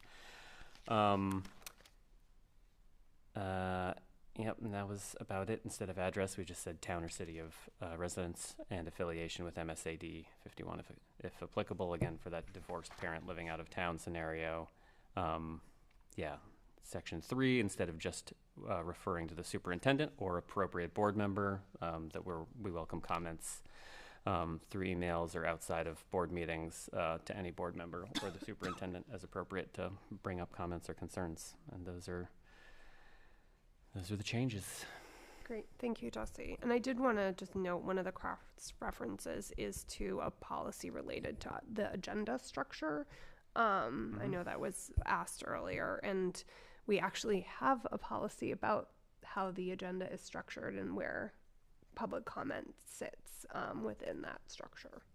So that is a separate policy from public comment. But to be clear, this is about not just that public comment. It's about all, like any that could be public comment after action, items for actions or budget stuff. It covers all of those, not just the initial public comment. Do you mean the policy BEDB covers that? Yes. I'm just trying to make sure. Yes. Okay, Yep. great. Yep. Oh, yes. Yep. Thank you. So to Shirley's other question about policy versus procedure or practice. Yeah. Are we required by the state of Maine to have a policy on public comment? I would have to, I'm not going to be able to answer that. I have to check into that. I don't believe it's a required policy, but I do need to double check that. Okay. I mean, I'm just looking at the dates. So each time it was adopted and revised is at the bottom of the policy, and it was adopted in 1970. It's as old as I am. I was like, predates some of us.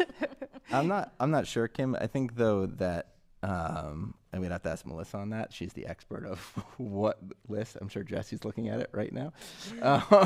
But I'll say that, so what we wrote, and I said this last time, but it's worth repeating, that what the policy is what our like minimum use would be for that. So there is a lot of room for practice. So we believe strongly in public comment. So we think it's worth a policy. So for example, if we're long gone 10 years from now and this policy still exists, The board is still under policy supposed to do public comment because we believe in that. It's protecting it. It's the same thing as, so like we followed kind of Sherry, what she was talking about in terms of practice. These are minimum stuff. So it's very clear that we think you should get at like 3 minutes should be kind of the standard, but there's room on either side for that based off of the chair's discretion or the board's discretion just generally. So that policy is really the bare minimum that we want the practice to hit, but there's a lot of different practices that we could kind of have. Every year we can kind of revisit what we want for a public comment practice. So I think that we approached it as this is the basic framework. And then I just had one other more of a comment or observation that for 3A, I think that I like the way it's worded, and Madam Chair, I think that that's an important follow-up, that there's some sort of maybe verbal this is a practice, not a policy, but that there's a verbal acknowledgement, like, thank you, Mike, for your comment about cameras. We're going to make sure that the Safety and Security Committee knows about this comment or gets back to you. Like, I don't know if just even that eye contact and saying their name and just like, so you're not necessarily responding to the comment or answering the question, but just individually, like, this is going to go here. I think that could go a really long way.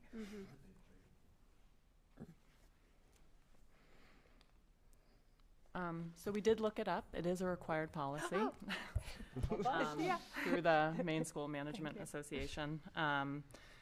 And I guess I would just say I really appreciate the work that the policy committee has put into this. It started when I was still chair of the committee at the end of the last academic year. And there was some really good discussion, I felt like, at the committee level, good kind of digging into what other districts are doing. I think really good conversation at our workshop over the summer where we discussed this as well, and really trying to collect a fair amount of input. And so I really appreciate the amount of time and conversation that has gone into coming to this point. And I know that there were different ideas considered. And I think just also, one thing that hasn't necessarily been mentioned tonight, but certainly that we talked about a lot was, and as Shirley brought up tonight as well, was kind of, town council, select board setting, and how that may differ from a school board setting as well. And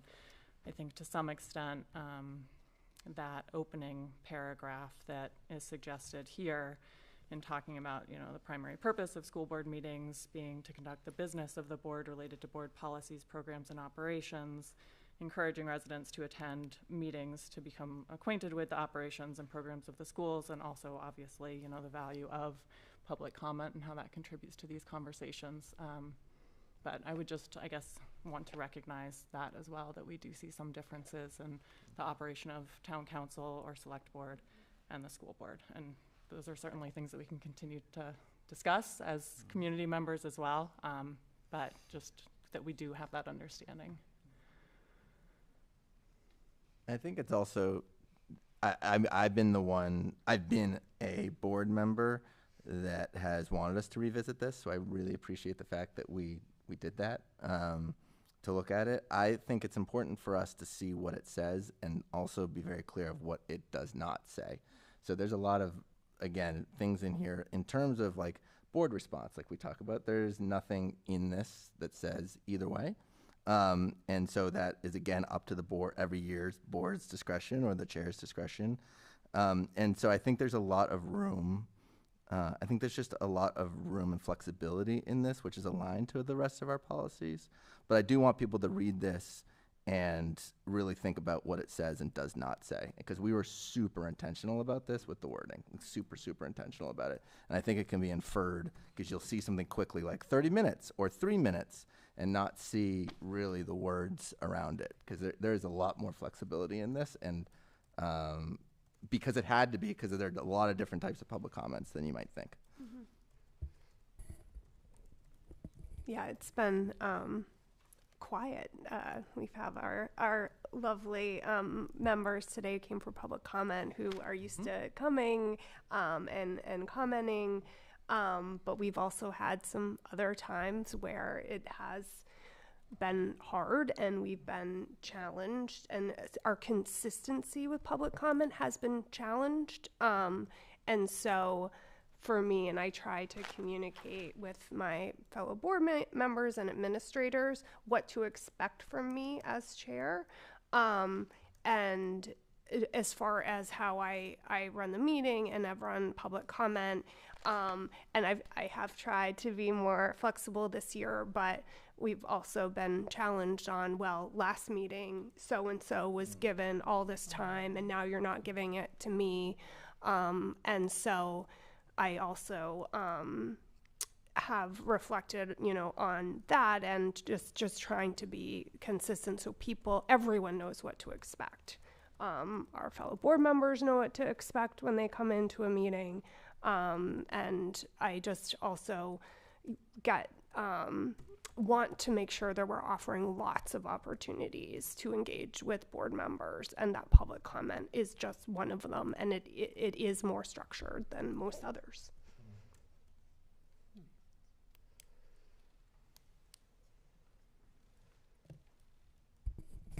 And yes, thank you for all the work and conversations that have gone into this. Thank you. The one thing I've never been to, well, I think I may have been to one Cumberland Town Council meeting, but I really like the suggestion about the opportunity for public comment at the items for action. I don't know if there's any interest in, it's often that the people in the audience, I know we have so many people here, there's just a few chairs extra, but they have things to offer that we might not know or might need to hear to understand, and it's nice to have that viewpoint at the point where we're going to look at it and vote on it. We talked about that, okay. And I love it as a practice, but again, let's say that you wrote it into policy.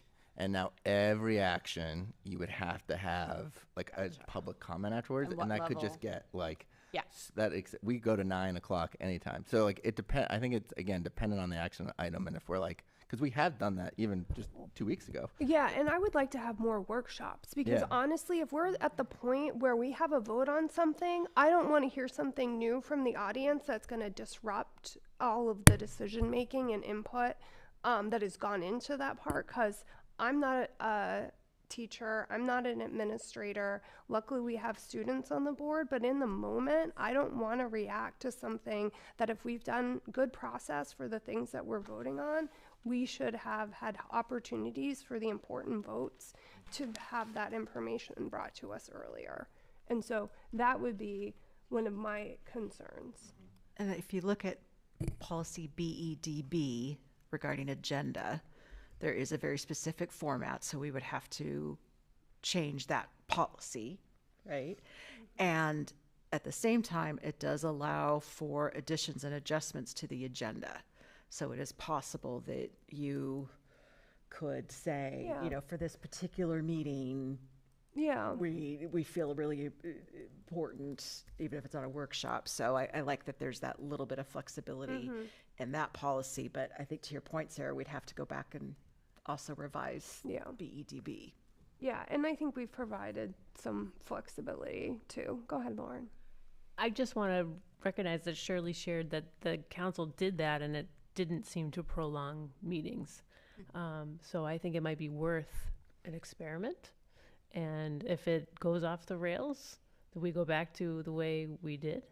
And you utilize the discretion that's allowed in the current agenda policy to do that, and give it a try. I think it's a great idea. Hand raised to the audience. Come on. He raised his hand. I'm just saying, he raised his hand. You want to test this out, Bill?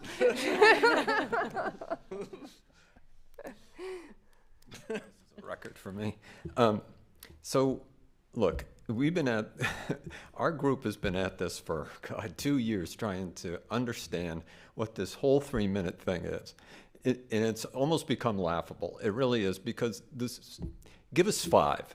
You know, if you give somebody 5 minutes, if you've watched the town council meetings, you'll see that they have time enough to get it out. Some people are slow starters. We've been saying this at every meeting, not just yours, but the other 2 entities too, that if you give us 5 minutes, we don't necessarily have to keep going like this and try to spit out everything we've been waiting to see. Because as you can see, there's only 3 of us, and God, sometimes there's only 1 of us, right? So we spend the time to try to come up here and have some sort of comment or have an issue that we're concerned about, and we just need the time to say it. That's all. And I think if you gave 5 minutes, that's fair. It works at the Cumberland Town meetings, at the council meetings. People have plenty of time, and they don't feel like they're rushed, and they feel like they're trusting you again. And that's what this is all about. It's all about building trust. It's not about 11 o'clock at night. Oh my God, 2 times a month. Whew, that's what you signed up for, right? That's what you signed up for. If that's what it takes, it's what it takes. But think about 5 minutes and go with that.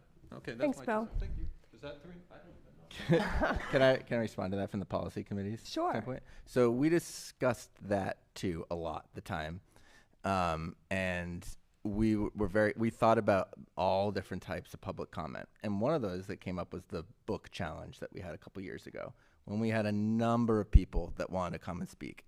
But we needed to be like, if we had done 5 minutes for each of those people, the meeting would have gone on forever to a point where we wouldn't have really had a good discussion. We wanted to give as many people the opportunity to speak as possible. So if you look at it, there are opportunities where we have talked about even internally, if it's 30 minutes and there are only 3 of us, we can be a little bit more there's leeway for us to have longer public comment. But if there's a ton of people, we want to ensure that everyone's expected, everyone knows that they get at least 3 minutes, and that's what the standard practice is. So you can prepare for that 3 minutes. The policy is you can't do 2 minutes. Policy doesn't really allow for that unless we vote for it, right? But we're giving 3 minutes, and it's always there's an ability to flex to more given the amount of people that we have. So that's kind of to the practice. But we wanted to ensure that at least it's 3 minutes, and for those long meetings or those random things, we're still following policy at that point. No, So this is my challenge. Okay, so this one more time. So we're playing this out. Go ahead. So what you can do with some long thing like the book, right? And this is what they do at the planning board meeting in North Yarmouth. If you have something that there's a lot of people lined up and it's repetitive, just say, if there's somebody new that has something to add, could they come up to the mic? And then that eliminates probably half of the audience that is just going to be repeating the same thing. It's simple.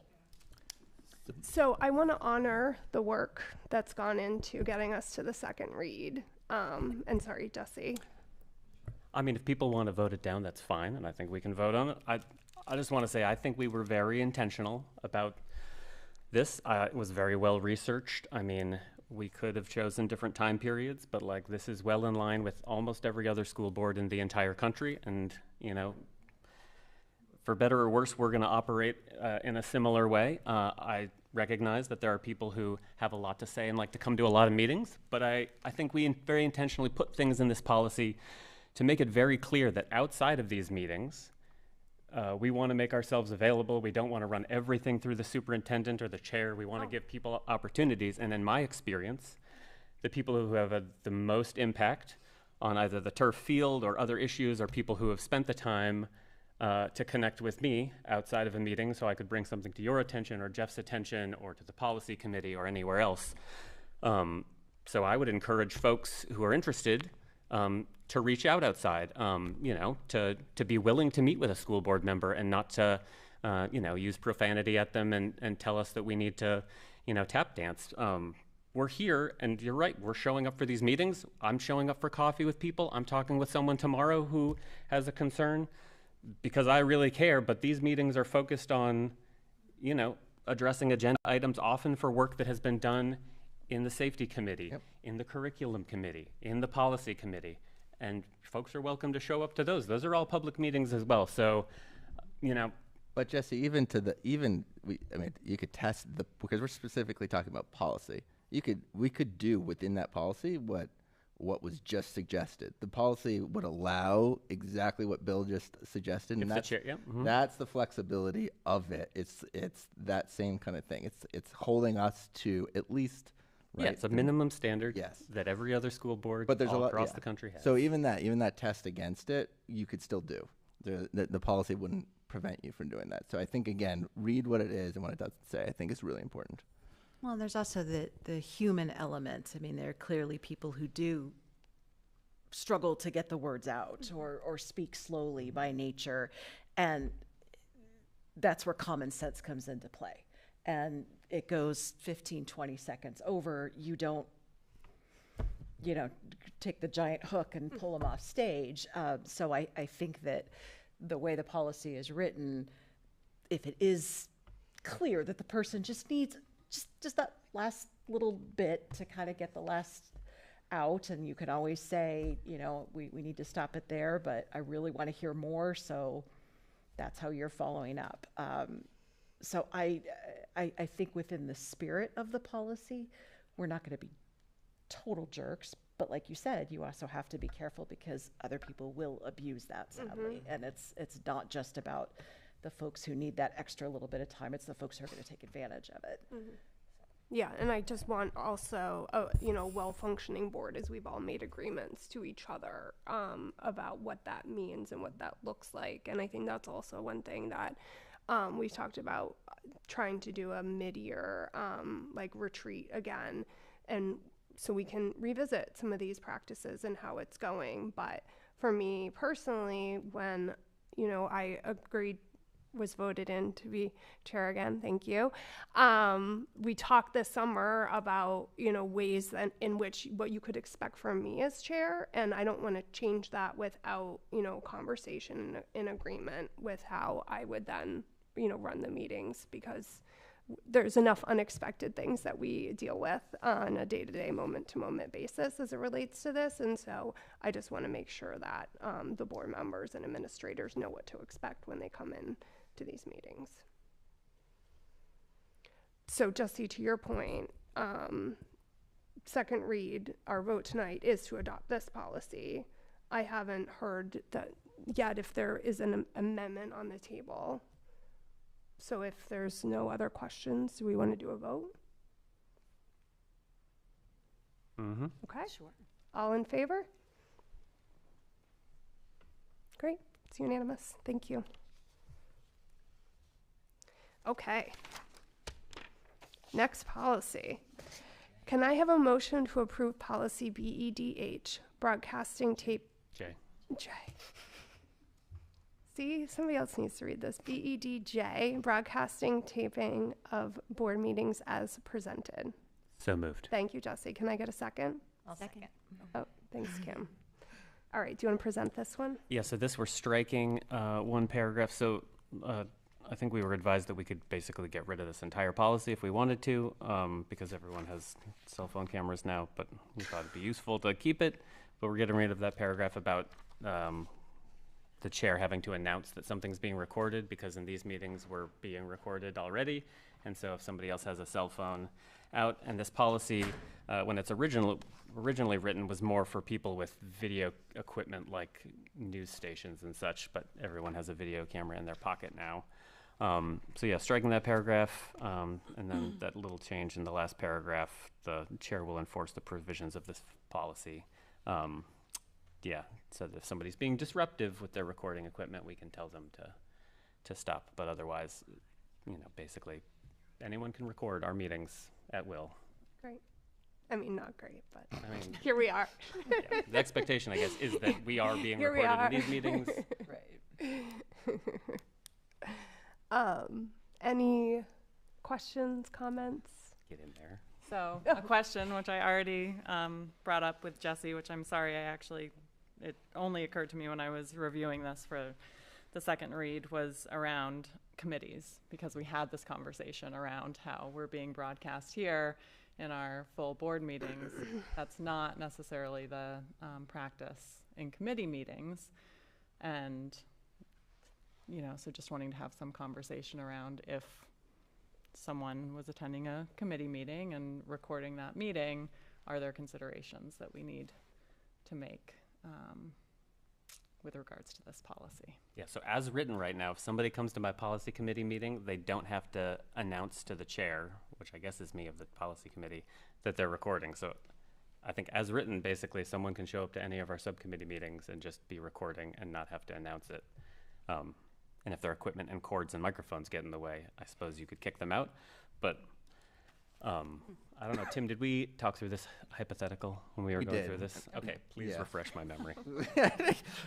We did, and I think that was essentially it. That if we wanted to have it, if someone came and wanted to record it, like it was public, and so we were open to that and fully, like that was the expectation that was a possibility, but we also didn't see that as like a very common thing that would occur. So, yeah. Okay. So, if we offered an amendment, would it fix it? Is that where we're at, or we're just saying no? Okay. Sounds like maybe it's a non-issue. Yeah. Okay. No, because in the policy it does say meetings of the board and its subcommittees. So basically, you can record any of our meetings and you don't have to announce it to the chair ahead of time. So anyone can pull out a cell phone at any meeting and record that meeting. And unless they're being disruptive, like we're just saying they're public, you can record any of our meetings. Okay. But if your cords or microphones or things are getting in the way, we may ask you to stop. Which probably they're not recorded. Yes.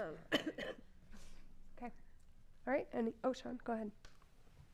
Maybe I should spend a little more time reading this, but I read it as any members of the public. Are we identifying ourselves as member of the public when we state that? So a board member could record okay, I just wanted to make sure that's understanding. Okay. Yeah.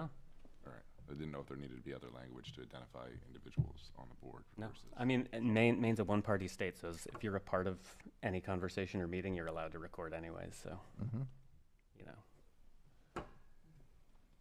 Great. Okay. All in favor? Okay, it's unanimous. Thank you. Okay, so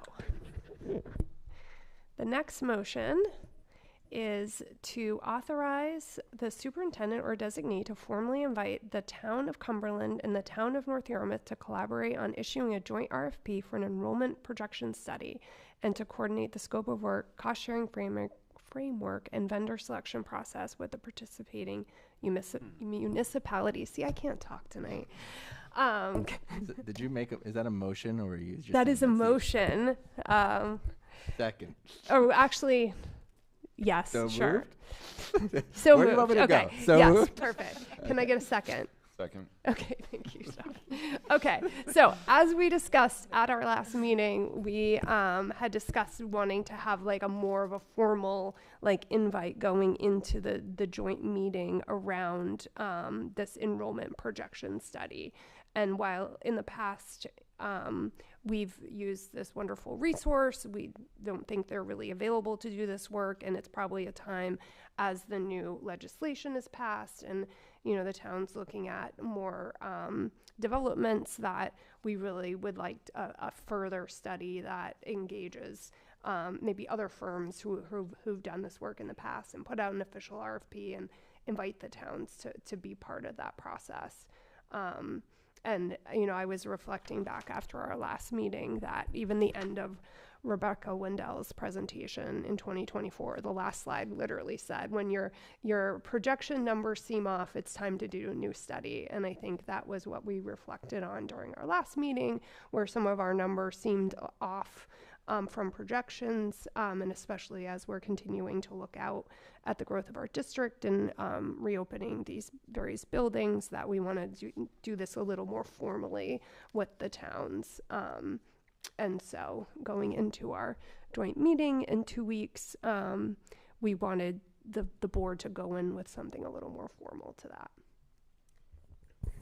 So I don't know if I should make a motion or just ask the question first, but I would love for this to be worded slightly differently so that not only is the RFP done jointly, but we're putting into this that the follow-up is done.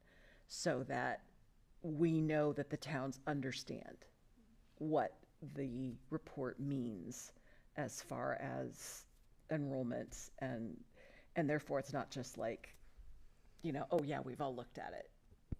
Does that make sense? Well, I would want it presented to us as like a joint committee. It would, right? Would that get at what you're saying? I mean, yeah, as long as there's discussion afterwards, because the whole point of this is for us to demonstrate to the two towns, like, this is what happens when development gets so unchecked, we'll say. And so if we have something maybe just a little more formal, that it's not just that the study's being done, but that there's like some a joint, sort of joint RFP and continuing work or relevant work or like following work, like, you know what I'm saying? Like, or followed by a meeting to discuss the results or something. Yeah. Well, I feel like it needs to be more than the results. Or you think of what you're talking about too, right? It's like committee, and then also it's like ongoing, right? Work. Yeah. Right. So like the work that results from whatever the selection of the RFP is, right? Is that what you're getting at? Well, once the study's done. Yeah. So not just the RFP, but Right, once the right. study is done, Right. that we're ensuring that it's not just, okay, the study was done and we're the ones left with these numbers, that there is continued, Yeah, follow-up. Okay, that makes sense. Kim, do you envision this as like a committee, a TRICOM committee that sort of takes this information and meets, I don't know, a few times a year to rehash? I mean, it could be exactly what Leanne said, was that at our, maybe it's done by the time we have our joint meeting in the spring, or it's in February. Yeah, it's in February, so it's not going to be done by then. So then, Can't how imagine. can we? Maybe it doesn't need to be in the motion, but I am voting for this with the understanding that there will be continued follow-up and that everyone will then be on the same page of what development is going to look like in terms of enrollment. I just think those conversations are so important. So I don't just want the study. Yeah, would it be like a MOU with the towns and the school district about what we're gonna do once we get the study? Or something Maybe, like that? yeah. But That could work. I don't know if we've ever had something so formal, but we are trying to formalize some of these things. And this was like the first formal step, but like what is after that, I think, is just as important. I mean, isn't that going to be part, if all three of us are parties to the RFP, then like if we move forward with the RFP, all three entities will get the report. But like, we can't tell the town council or North Yarmouth Select Board what to do, right? If they get the report, like, Well, all this is like in- they is get to make their inviting growth anyway. plans. We have to figure out how many. Like, we all have our part to play, and like, I don't know that writing down like Cumberland Town Council, you have to take this serious. Like, right? They're gonna get the report, and then at the TRICOM meeting, we'll be like, hey, that report, did you guys read it? Like, let's talk. Right? Like, yeah. It seems like because all three of us are on the RFP, there's an implicit understanding that we're all gonna get this report, and we all better take it seriously in our own lanes. Like, we're gonna have to deal with the students that come in. Yeah. They're dealing with how many housing units are going up that are going to send us those students, so that we're all sort of on the same page about, I don't like, it doesn't seem like it needs to be in the motion, but it's sort of like implicit that we're all part of the RFP and we will all maybe chip in for it, so we'll all have a little skin in the game. Let me just tell you what happened before. Thank you. So what happened before was that there was a joint meeting after the report was done, and there were several people that were involved in writing that report, studying it. They studied for months and months and months, and they came and jointly presented that report to all three boards. And then there was a discussion among the three boards as to what is the next step after that meeting. But the people who actually did the study, wrote the report, presented it to all three boards at once at a joint meeting, joint public meeting.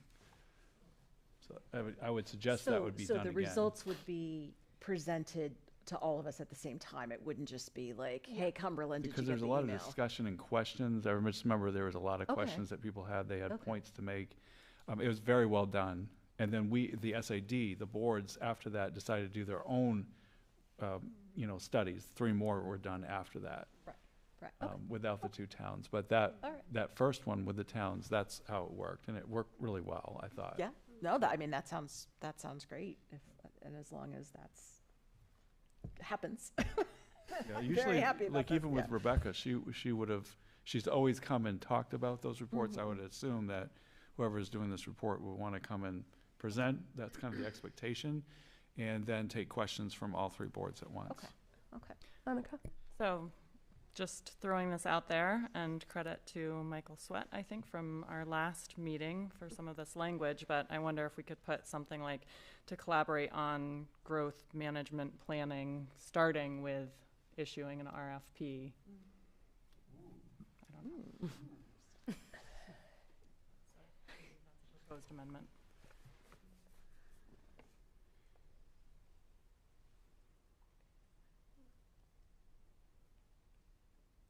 I do kind of like that, and this is very soft language that is just an invite right now to this. Like, they can't commit to anything, so I invite them, yes, to be part of this collaborative process. But I like starting with that being like, I like that language.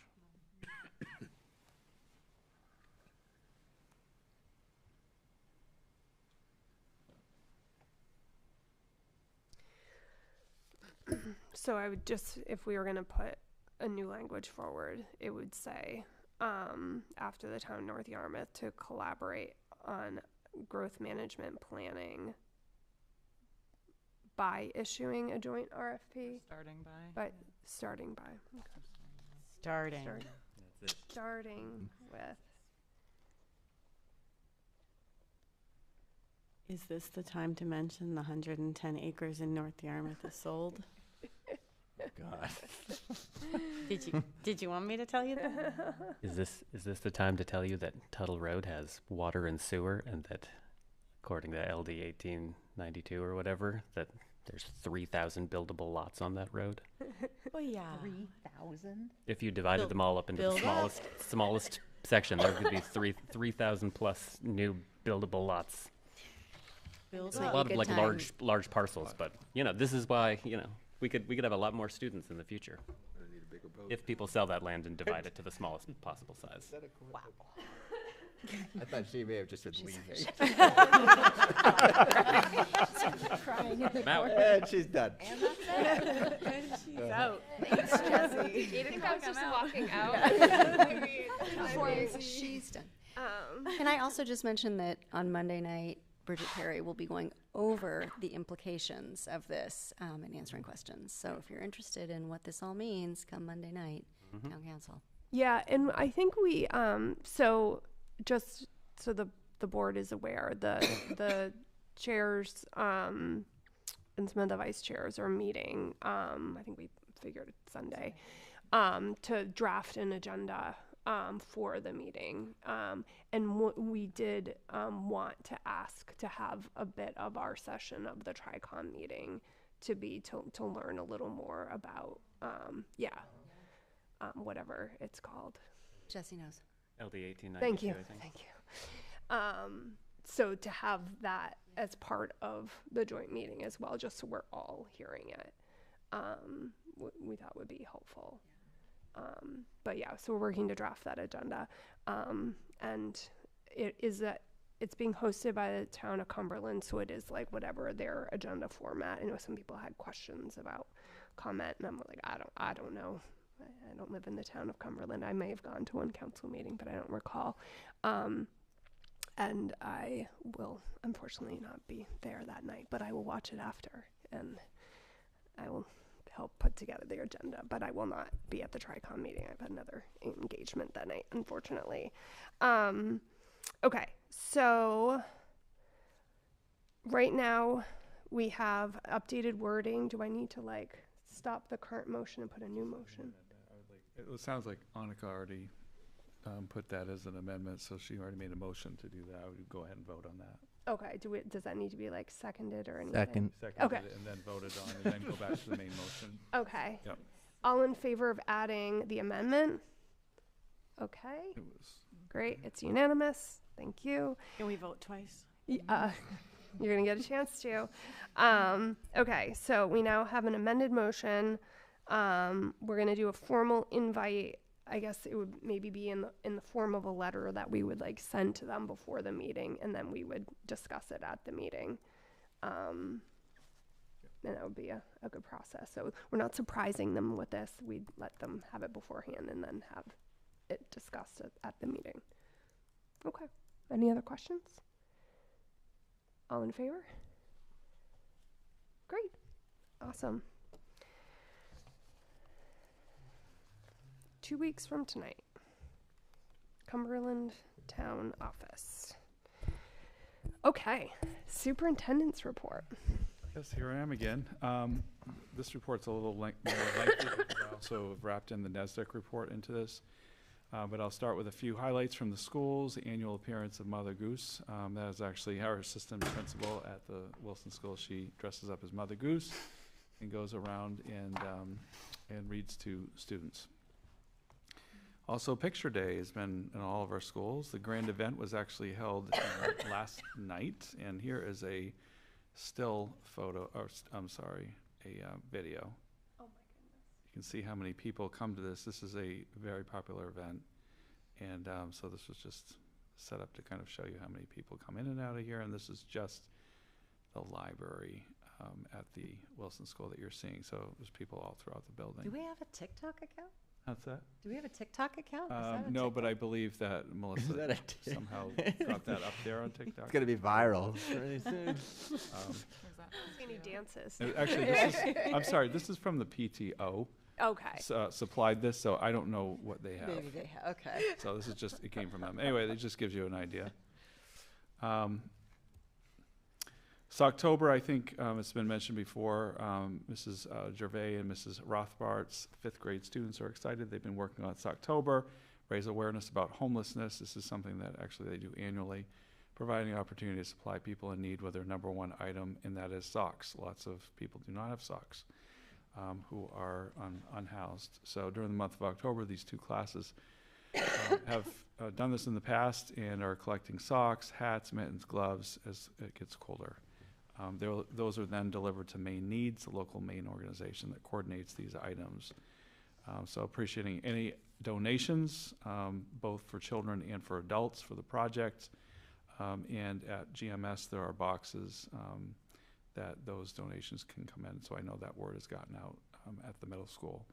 Grade 6 science students completed a bridge building project at Granite Falls in North Yarmouth. It's great to see our students in the community and using the great resources that are available in both of our towns. They're just beautiful resources here. At Greeley High School, I'm sure that the students will talk more about this later, but it was homecoming week, very exciting week annually. And also just recognition of some of the state championship teams over the last few months. They were recognized also during homecoming, as you can see here. The Youth Leadership Conference was also held where several students attended that. I believe it was it was today. It was today. Today's October 23rd. College application season. So seniors are very busy. Last Friday there was I'm sure the students will also talk about this, so I won't take their information, but last Friday every class did something different. And seniors were working on primarily their college applications. Juniors took the PSATs. Sophomores went on college visits, got on buses and went to college visits. And then freshmen were involved with Camp Kiev and doing activities, team building activities. So it was a very busy day. Superintendent's notebook, just some photos. I'm doing this with every report now. But you also can go to our website, and there's tons and tons of photos on our One Campus page. Concrete is progressing quite a bit now at the pre-K to 1 school. It has really, I think, doubled since my last report in terms of concrete placement. And they're working at the Wilson School right now on attaching the addition to the existing building. They've been working on that all week. And then finishing the concrete. Steel should be coming in the next month. We'll have steel that will be on site for the addition at Wilson School. So a lot of work and a lot of activity. The maintenance building is also progressing and is on schedule to be completed by the end of November, or by Thanksgiving, actually, that building. So just every week, lots of activity for this project. Again, a reminder, we have gotten a lot more submissions since the last report. We also have classes at MIW that will be submitting, children are submitting their ideas for the naming of the new school, so they'll have those in by the end of the month, is my understanding. But we are getting more and more submissions as the deadline comes. But just a reminder again, please submit your submission for naming the new pre-K 1 school. And there's a process that goes, there's a communications, and Megan, I'm sure you'll talk about that, or can talk about that more, the process that we go through. And also, just to put a word out, in the district newsletter this coming Monday, there will be a survey, an interest survey.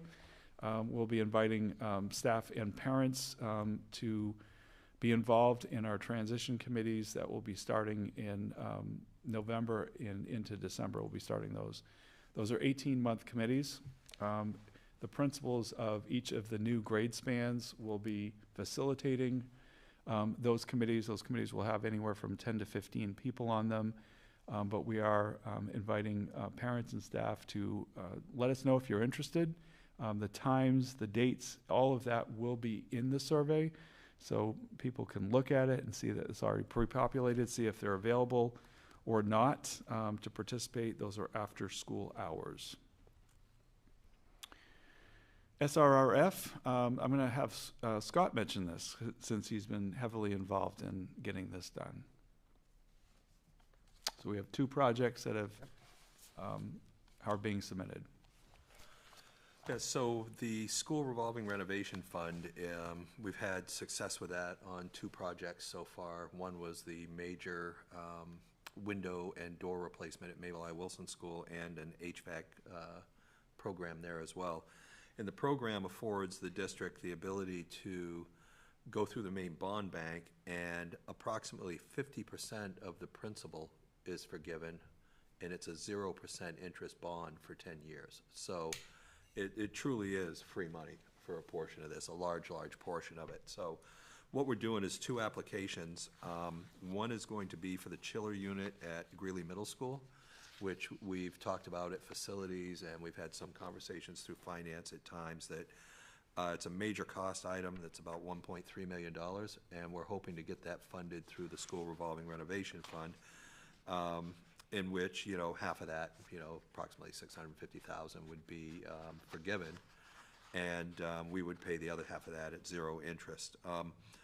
These require going to referendum in the community. If they are approved, they would go out to referendum. And the one, I think we have a pretty good chance on this one. I was a little leery from the last time that we applied for it and it wasn't funded, but the middle school is the one building in the district that we have our extended year services in for, and also tutoring in the months of July and August. And we also use it in the district for rec. And it's also one of the areas that has the most use in, like, the gymnasium and so forth, because it is the one air-conditioned building in the district. So it's really used by students. So we're hoping for that one. And then the other one that we're looking at is some ADA ramp improvements on the back of the high school. We had originally taken a look at, which is a little over, I think it was $130,000. We were looking at trying to do an air quality improvement at the high school. However, the air quality test came back great. So we didn't have an issue with the air quality in the math wing.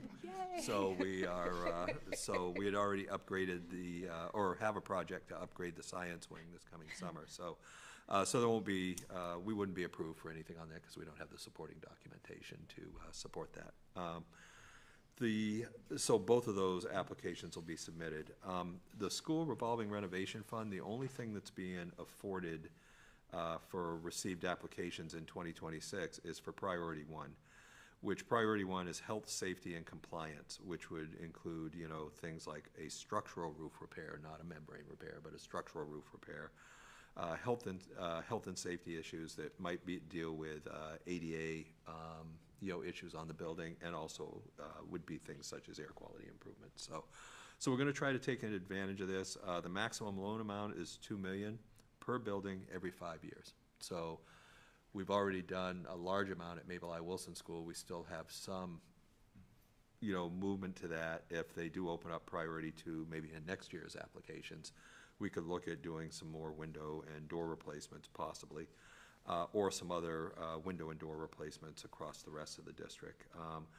The high school, we have room there to do a little bit more of a project, and obviously the middle school, we haven't done any SRF projects at that building, so we're pretty wide open to do that one with the air handling unit. So these are due on October 31st, and we'll be getting these in. We've worked with Stephen Blatt Architects because you have to have cost estimates, et cetera, and the project on that. And these would go out to bid. If approved at referendum, we would put them out to bid. So I don't know if anybody has any questions on those, but that's where we're at. One quick question. How much money does the state allot each year? So, like, should we get our hopes up or should we not? I'm not sure what the total money is. I'd have to take a look at that. I'm not aware. I think that it's all going to depend on everything that's offered. I don't think there's ever enough money to fund everything that comes through. We profiled well at Mabel I. Wilson School and the things we were able to do there. But we'll see. We'll see what happens. And I'm really hoping for the chiller unit at the middle school, and I'm hoping that'll be approved. Thank you. Okay, so I do have another part to this, and this is the NASDAQ report. So I'm going to go through some of the background. I know many of you are aware of this report, but I'm just going to kind of bring everyone up to speed here. So why am I talking about this NASDAQ report? To assist the SAD in future decision-making related to an organizational structures best suited for a growing school district. This was something that the board of directors about a year and a half ago commissioned and flagged and said that we would like to have an outside group look at our organization, our structures, and so the board at the time asked that we get an organizational study done. NASDAQ, we're a member of NASDAQ. So they do this, they provide the service to us for a fee, but it's a reduced fee for providing this service to us. So this was conducted from August to December of 2024. And again, it was done through NASDAQ, which is the New England School Development Council, and consultant Christopher Malone, who was a longtime superintendent of schools in Massachusetts, ended up being the person tapped by NASDAQ to do this study for us. And the areas that Chris looked at are district HR operations, district administrative staffing, and district-wide special education services.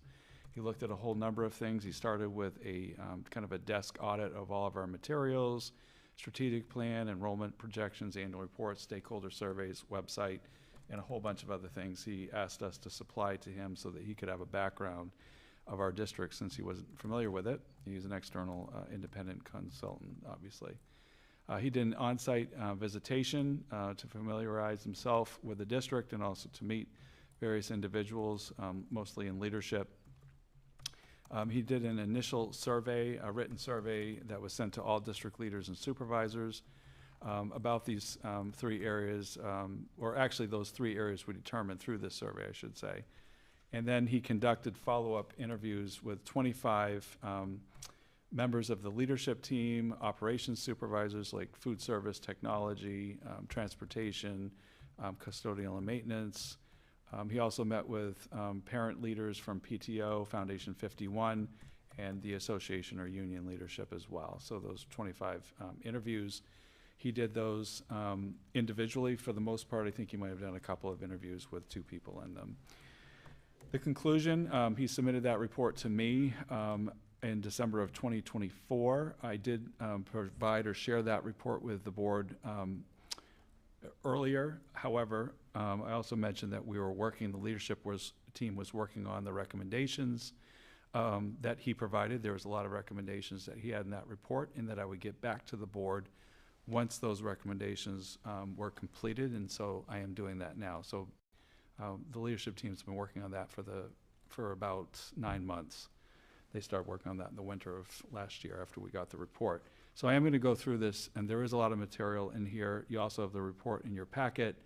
I also will be providing this presentation, which was not part of your packet, but essentially mirrors everything that was in there, but with a little bit more information. So there's 3 recommendations for all 3 areas, so I'll go through these fairly quickly, and I apologize if I'm going quickly, but you can ask me to stop or slow down if you need me. Recommendation 1 was to look at, and I'm not going to read every word, consider a systems approach to human resources and operations, and actually look at things, what are your priorities first, and then go from there. And again, as the district has been growing, and that's the purpose behind this report, is that we've been growing for about 10 years now in the district. And as we grow, do we have enough supports in place? So he was looking at it from that angle. The leadership team, in looking at this, he recommended that the leadership team look at these HR priorities and then start from the priority angle and then work backwards. And so the priorities that the team came up with was retaining, obviously, this has been a priority for a long time. Some of these are not new priorities. Retaining our staff. So we want to make sure that we're retaining 90% or more of our staff annually. We recognize that we have staff that retire every year. We have staff that resign or move on because of various reasons. But making sure that we have that, that we're retaining 90% or more of our staff annually is our goal. Reassigning 100% of our staff by November of 2025 for the one campus shift. That will be happening in 27-28, and obviously we want to do that in advance of the transition committees. That will be starting shortly, and I can tell you that tomorrow all of our staff will be receiving that. We already have sent out messaging to staff that we are completed with those assignments, and they will be getting them tomorrow. So 100% of our staff, that is our goal for tomorrow, to have their new assignment for 27-28, 19 months in advance. Jobs and stipends posted in a timely manner.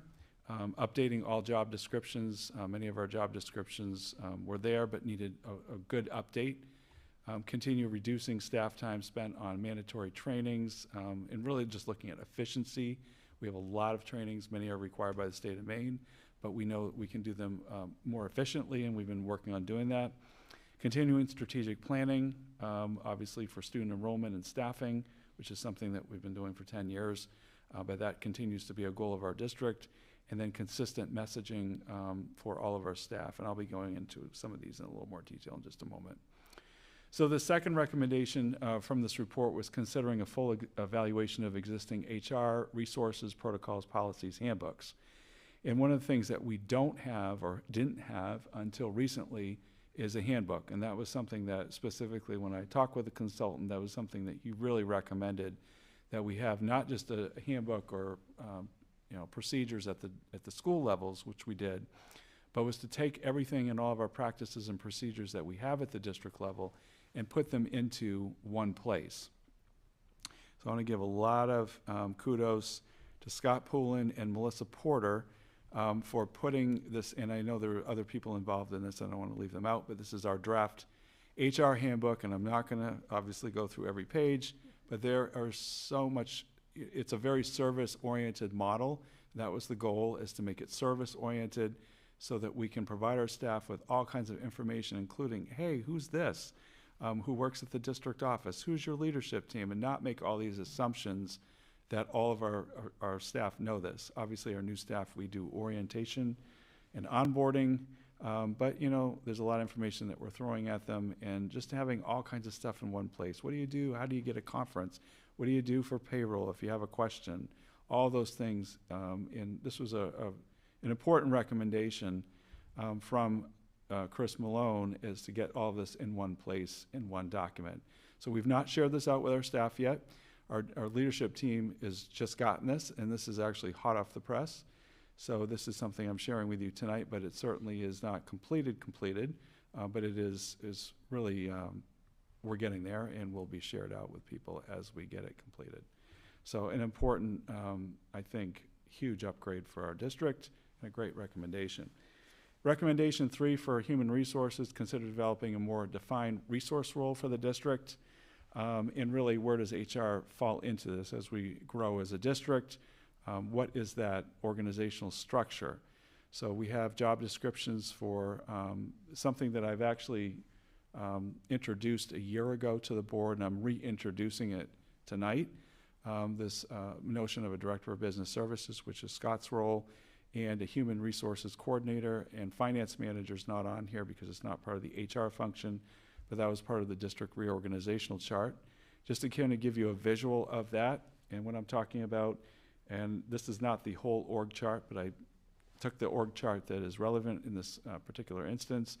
Director of Business Services right here is responsible for these green areas. So yeah, the you're gonna really finance. have to point that out because it's. Yes, I'm going to read it. I'm going to read it. I know you can't read it, and you will be getting these slides too after this presentation. Finance manager, HR coordinator, facility supervisor, director of food services, director of technology, and director of transportation is under the director of business services. And again, you'll be getting these slides, so you don't have to pretend you can see these, because, and I'm just kind of giving this to you as reference as I go through this. So that was recommendation 3, is that we update our structures and make sure that we have those structures in place, and our admin org chart. And where does HR fall into that? And again, I introduced this a year ago to the board, this idea, and thank you for your support at the time, an HR coordinator, which was upgrading from a specialist to a coordinator in our office, and also upgrading and having a finance manager who is dedicated as a finance manager who reports to the director of business services in our office. Again, thank you for your support on that through the budget process. Both of those upgrades have been were made during the last budget cycle.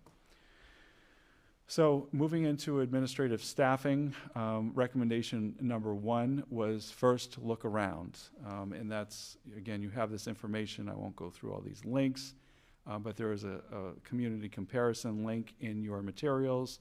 Yeah, I found that helpful. And they're just kind of showing you how other districts, first of all, the size of the district. For example, we often compare to Yarmouth and Falmouth, but we have Cape Elizabeth, South Portland, Westbrook, Scarborough, Freeport, RSU 5 based, Brunswick, and then Gray New Gloucester, MSAD 15. So, and how do we compare to them in terms of organizational structure? You can see that everybody does something a little different, but you can see the kinds of organization and the structures that they have, the size of the district, and kind of look at that and be able to use that. We use that, and I use that in informing or making those recommendations about the business side of things a year ago when I brought those 2 upgrades around the HR coordinator and the finance manager to you. So that's kind of where that came from. You mentioned job descriptions. Yeah, I'm getting to, yeah. Recommendation number 2, administrative staffing was around considering developing a guiding focus. And that has to do with how do our administrators spend their time. So the recommendation, and this again came from the interviews with leadership team, with supervisors, but especially leadership team, that they were feeling very much like they didn't have a lot of time in their day.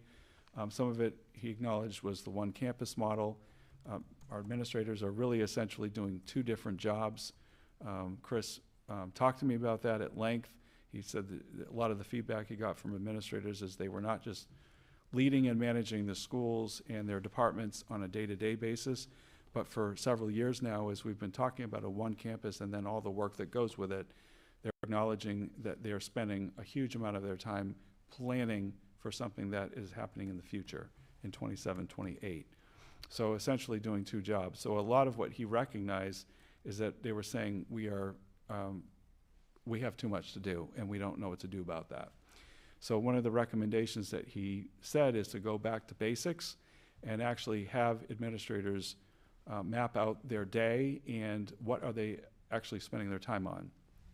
And so each member of our leadership team completed their own individual assessment of their own time and submitted that for next steps to the group.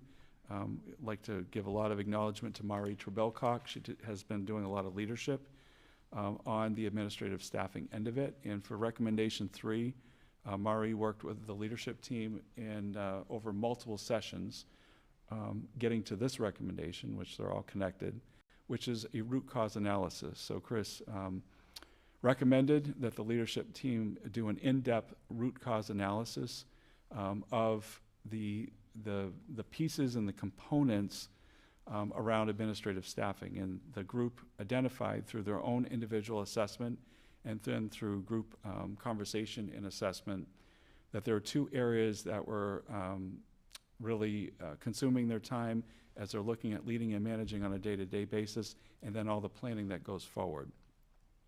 Area one was around student behavior and the amount of time that they were involved in safety care and in other behavioral issues, and how can they reallocate that time to staff members. We have a lot of very trained and competent staff, and some of it was organizational behavior and how are we responding with students in real time. So that was area number one. And there's a whole protocol, and of course I'm not including that in this report, that's all back-end information. That was done over 3 or 4 different lengthy sessions, including 2 sessions this summer that the leadership team was involved with while school was out. The second area was strategic focus.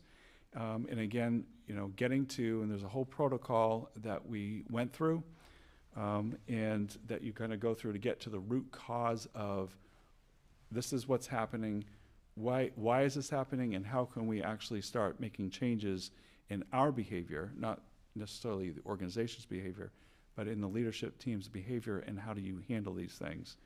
Staying focused on strategic priorities and making sure that we're doing that without distraction. Again, I'm giving you the summary, the end result.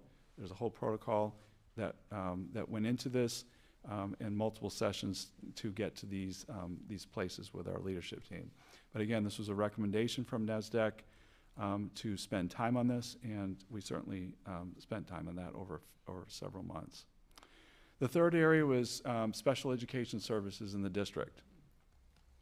Recommendation number 1 was to consider the means by which to continuously engage stakeholders around special education programming and promote those successes, challenges, achievements, et cetera, but really to kind of reach out to stakeholders. So you can see the areas that have been identified. Julie will be here in January, Julie Olson, to talk with you about some of those pieces that the Special Education Department or Department of Instructional Support has been working on, and she'll be sharing that with you in January. There was an anonymous DOE survey that we participated in where stakeholders were asked to give feedback about special education services, so she'll be sharing that with you.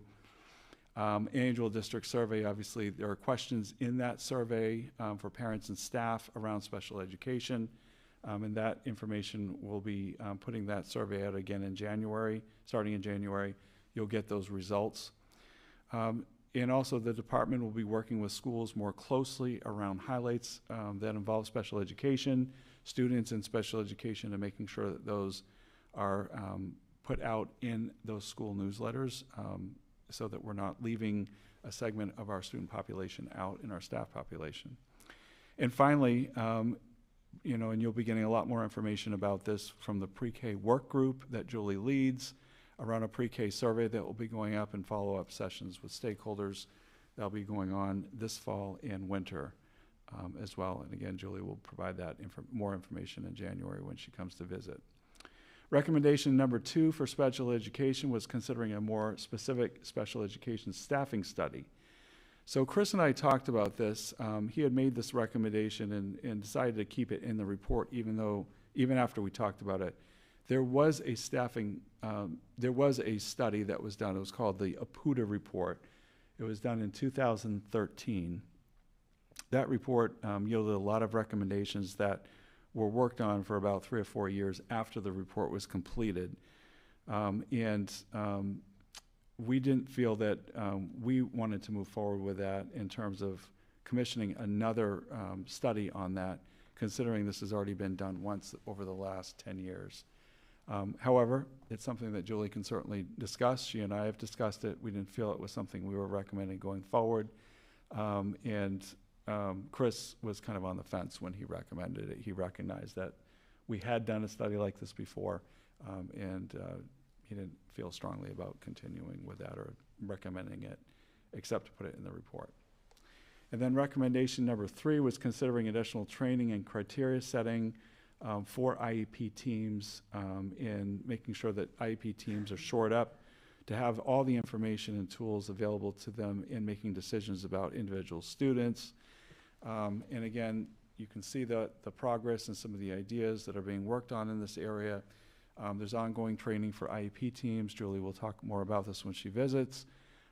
For emotional disturbance, which is an important area of our district, and making sure that we're in line with the new form that the state has put out for this school year. Weekly training for instructional strategists. Psychological staff and strategists meet weekly for training and alignment. MTSS training district-wide, which has been a push. We have a new MTSS plan that the leadership team has been working through. Dangerous behavior training for administrators.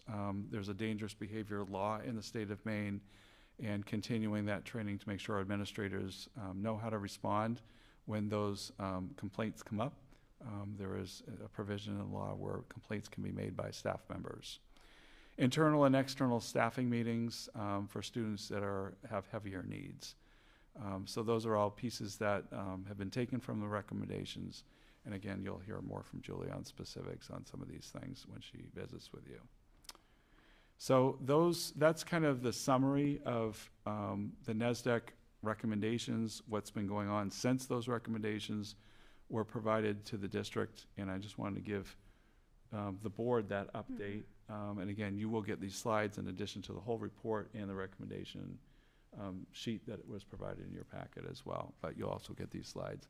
I think it's just, I took everything and put it in a different framework. It's more of a public framework, and this will be provided publicly as well. So it'll be posted. We'll post it. Yes, it'll be posted along with my superintendent's report as it is. Great, thank you. And yeah, as you saw from the date when we received this report, you know, just to recognize the board, I don't know, 2 or 3 boards. Were you here for when we voted on the study? Okay. That, you know, we wanted to do this in support of, you know, conversations around, do we have the best configuration of the administrative office to, you know, fit a district of our size?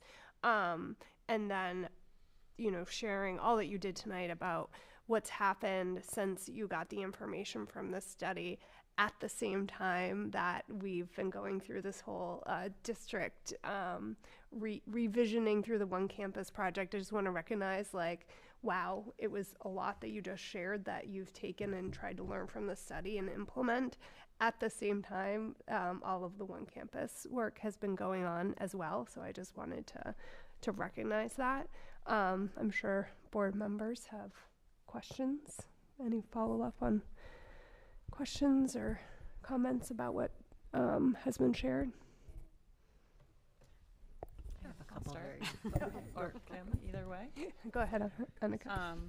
So somewhat working backwards, and this is maybe more of a request, knowing that Julie will be speaking with us in January, and one of my questions was around the DOE survey results, so I'm glad that will be part of it, but maybe even just using the information that was presented in the presentation or in what was provided to us with the stakeholder input plan and the IEP team training, kind of using that as a framework for updating us on those things. I'd like to think that I'll remember to refer back to this document to ask her some questions, but well, Julie and I've talked about, she's going to be using some of this information from this report and recommendations when she's talking with you in January. Yeah, great. So no, that's exactly what I was. Yeah, exactly what I was requesting was just that we could know that these were, you know, kind of be reminded, I guess, at that point, like, as you previously heard, these are elements of our stakeholder input plan. This is our IEP team training that we were working on that was presented to you a few months ago, and here's where we're at. So just a request for that reminder as we hear those updates. And maybe also, you know, I don't know if she's planning to speak to that previously conducted report, but the APUTA report? Yeah. Yes, to get information about she that. can. I can ask her to do that. Okay, great. Because I don't know if I'm familiar with that report. It's a very old report because it's from 2013, and I mean, she can talk about the summary, but essentially what it said is you need to hire more specialists and teachers for students that have the most needs in your district, and not rely on educational technicians to do the work that teachers and specialists should be doing. That was a huge amount of the lift. Again, we're talking back in 2014, 15, 16, and it's a budget item, and it's something that the embedded staff piece, also, if you draw it all the way back to the APUTA report, there's a lot of pieces, but Julie can certainly talk about that. Okay, great. You know, and I'll ask you to do that. Sure, thank you. And so I guess continuing my backward progression here, on the comparators, I was curious, and this could certainly be a follow-up too, do we know what those organizational structures are within those other districts in terms of, so those that do have HR positions, for example, how those are structured within the organization? I did see that some of them were directors, but also some of them had the coordinator, the specialist position, and do those follow kind of the same reporting structure that we are looking at, or are there other examples there? And were we actually able to look at job descriptions as well and kind of compare those to? We haven't gone as deep as looking at job descriptions at each of these, and I can say just anecdotally, it is really challenging to compare some of these, because I'm thinking of 2 districts right now that have assistant superintendents that oversee. Part of their responsibility of that person is to oversee human resources. Okay. So it's different people that are responsible for these kinds of areas. Some have a dedicated HR director that reports directly to the superintendent. Some have a model work, that's like ours, business services or director of HR, but there's someone else that actually is doing the HR work day to day, like we have a HR coordinator. So it's all over the place. But there, yes, it sounds like there some. are some examples of this kind of superintendent, business director, HR specialist or coordinator coming under that position. The business manager for the district, there's different terms in different districts, would have oversight over that area. Yeah. Sorry, just looking to see. And then I guess the only other thing that I would ask at this point is how the HR priorities, so what we saw was that there was also a list of like possible priorities so just wondering kind of how it was decided that those that were elevated, and whether this will be revisited yearly, so whether we might see some of those possible priorities move up, or how you imagine that working over time. Definitely they will shift, because if, just going back to that slide for just a moment, so reassigning 100%, obviously that's a very just timely one, and it's so huge that we wanted to make sure, the leadership saying that is our priority right now. That's a priority immediately. But this also was written a while back, so we knew this was coming. So obviously that's going to shift. The job in stipends posted in a timely manner, that's a practice that we just have to continue working on. Job descriptions, so if you actually, and I know you don't have access to the HR manual, everything, that's all the links in there, but all those job descriptions have been updated and are being finalized, so that will probably come off this list as we're revising. But I think your question is, are we going to keep revising this list?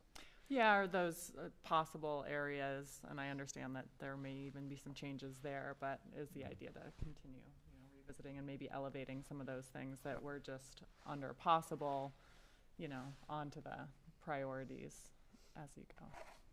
Yes, I think that's an area that we have to, basically this has to become a working piece where we're always looking at our HR priorities in the district, and are these, annually they should be updated. Yep. Great, thanks. Okay, I've got a couple. They're quick, I promise.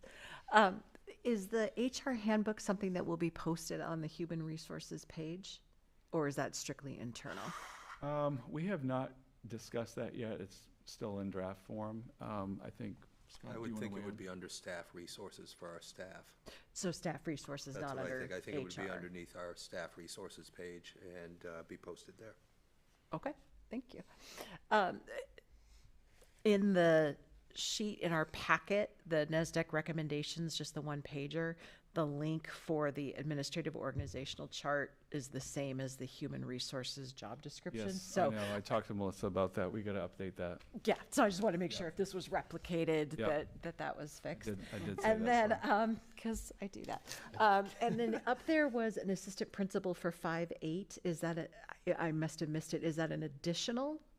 Yes, that's additional to the assistant To principal we Jason. have. This is all related to enrollment in one campus. So in 27-28, we're forecasting there'll be 815 students in that school. A principal and assistant principal for 815 students is just not adequate, and very much out of line with almost every district that I can think of for that many students in a school. So that's why, and right now, just to give you an idea, for 8, we have 3 administrators for about 900 students. So that's not offline from what we've had. And that number has grown, and we haven't adjusted that administrative staffing. So we had 800 for many years for 8. And you had brought it up at the finance meeting, but it might be helpful if it says in that something about that increasing the number of assistant principals to 2 instead of, because it almost looks like we need to hire an assistant principal. No, So that's I just wanna make simply sure. to respond to enrollment. Yeah. Great. Yeah. And thank you for all the work. I mean, I am overwhelmed by how many hours the HR handbook must have taken out, just thinking about all the things that our district leadership team have already been doing, and now to really see all of this, all the work that went into this, it is staggering how they can humanly get all of this done in a 24-hour day. So I give just the credit goes to the administrators, the leadership team for they've really been working on this. We've been working on it diligently. Scott, with the HR piece, has just been so much that's gone into the HR handbook and getting all the job descriptions. I mean, that's why it's taken this long to get back to you, because there's a lot of work and a lot of recommendations. And the structure, just structuring HR in general, you know, and those responsibilities. And that whole new structure. Those out in the whole new yeah, structure it's there. a lot of work. So thank you to everyone. Yeah. Yeah, Melissa was amazing working on this with me, so. I bet she was. So I want to jump off of that too, because what Kim said, like the amount of work, it's like a full-time job what you did here, and it's thoughtful. I love that you engaged the leadership team. I love how everyone's kind of started buy-in from here, and you went beyond just the soft word of consider and went beyond to actually doing. So I appreciate that. Given that, I don't understand the not taking advantage of what was like one of the key recommendations from the report and what we've been saying for the last 2 years, which is this is separate from the individual in there, but just from an org structure standpoint, having finance and HR still be looped together. And when you look at, like, I understand what you're trying to do with the HR coordinator, but if you look at that, that's like a daily task thing. And so, like, under the Director of Business Services, manages and resolves personal matters that require assistance beyond the handling of the school administrator. What we see in the report are people having issues of conflict of interest of going to their boss for HR issues, or going to someone that's not necessarily, or could appear not to be independent. And so I strongly recommend pulling that out, of having a director or a manager of HR that reports directly to you, and being at least having the appearance of independence and having it separate. I think the report was really clear that we needed to do that. I think the school board's been really clear that we needed to do that. So, and I think the people want it. I think like what we get from one of the number one challenges we hear consistently is that kind of fear, and we see that or concerns, I should say, and we see that in our culture surveys too. And it just seems like such an easy win from an org structure standpoint to get. So I'm kind of curious why we fell where we're at and what you think about that, or what the committee thought about that too. Well, I think it goes back to my recommendation or discussion, maybe it wasn't a recommendation, discussion a year ago, in the support through the budget process of upgrading to a finance manager at that time and an HR coordinator at that time, to upgrade those roles and have a director of business services still overseeing all the operations, which includes HR.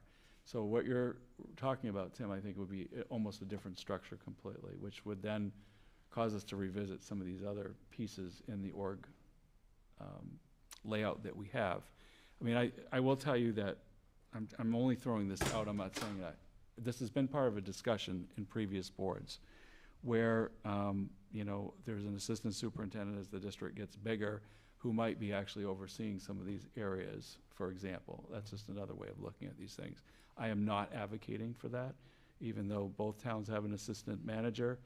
We're a fairly large organization. A lot of districts of this size have flipped to an assistant superintendent, many that are smaller. Yarmouth has an assistant superintendent.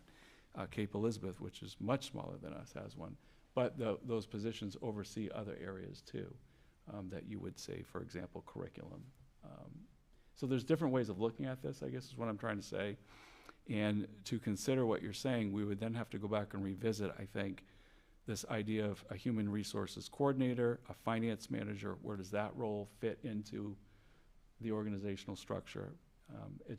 It requires another conversation, I guess, what I'm saying. I'm not saying... I think it's a worthy conversation because, I mean, I think having someone that's in charge of finance also be in charge of your money, also be in charge of human resources is a huge conflict of interest and not a best practice. And I'm just so surprised that we continue to go down that road when it could just be a shift, again, for that human resources person to report to you and have job duties as described that they handle those personal issues. Doesn't mean that the operations person can't oversee the handbook and stuff like that, but for personal issues, Title IX, they should be separate from the person that also has control of finances.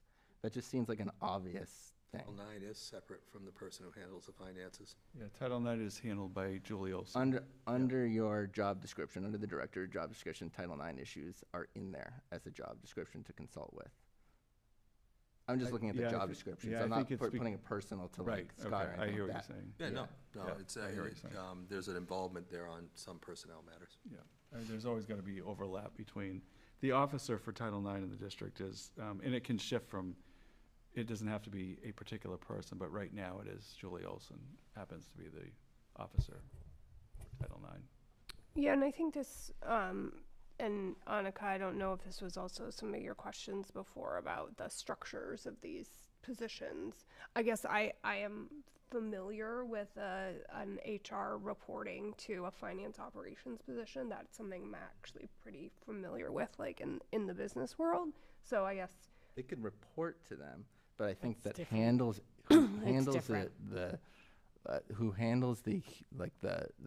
personnel matters and hold confidential conversations. So an HR person might report to a COO. That's super common, but not who handles the personnel matters and their salaries is not super common. And it's something that we hear complaints about all the time and something that we've addressed on this board. And I have often agreed towards that being a potential issue that we need to resolve. I mean, honestly, I thought that was part of what we did with revisioning the position. That's what, so I'm just some confused. Of the restructuring. I think what we're talking about, there was restructuring, a year ago, and one of the upgrades, again, I'm not trying to reiterate myself, but was having a finance manager who's really dedicated to working with the director of business services who oversees that, but is really dedicated to managing the finance office, which is different from before. And also an HR coordinator who also is overseeing more of the day-to-day HR functions. So the director of business services can look beyond that and is not getting kind of bogged down in those things that an HR coordinator is doing. So that was a structural change. So, I would suggest if there's going to be more conversations about it, because now we're starting to talk about individuals in the structure that the board may, well, I know there's two ways to look at it. It could be individuals and structure. Sure. But so structurally, I think, I don't know. I'm not sure this is the time or place for the conversation, but I do think if the board's interested, we can revisit this. We absolutely should be reviewing job descriptions, and that's, I thought was part of Scott's retirement, is that we're going to have to post a new job description, and I think making it clear what the role of that position versus the coordinator position, and that it addresses the concerns that we've had and discussed over a few different boards. And so I think, yes, it's about the job descriptions and the structure, not about the people. Right. Yeah, I would absolutely want to separate those as much as possible. That is the biggest conversation that I have had from parents and staff and former staff and just that desire for that separation of church and state.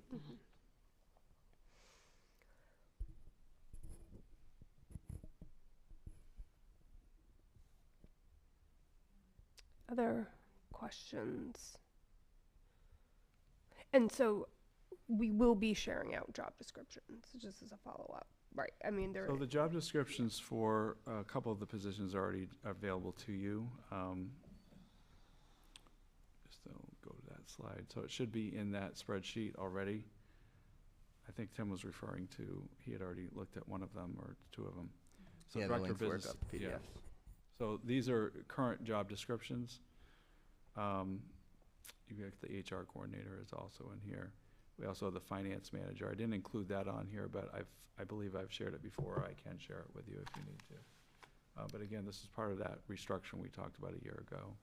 I wonder if it's not simple, but I feel like there's one bullet point under Director of Business Services that kind of speaks to what you're talking about, Tim, and that's manages and resolves personnel matters that require assistance beyond the handling of school administration in coordination with the superintendent. That's it.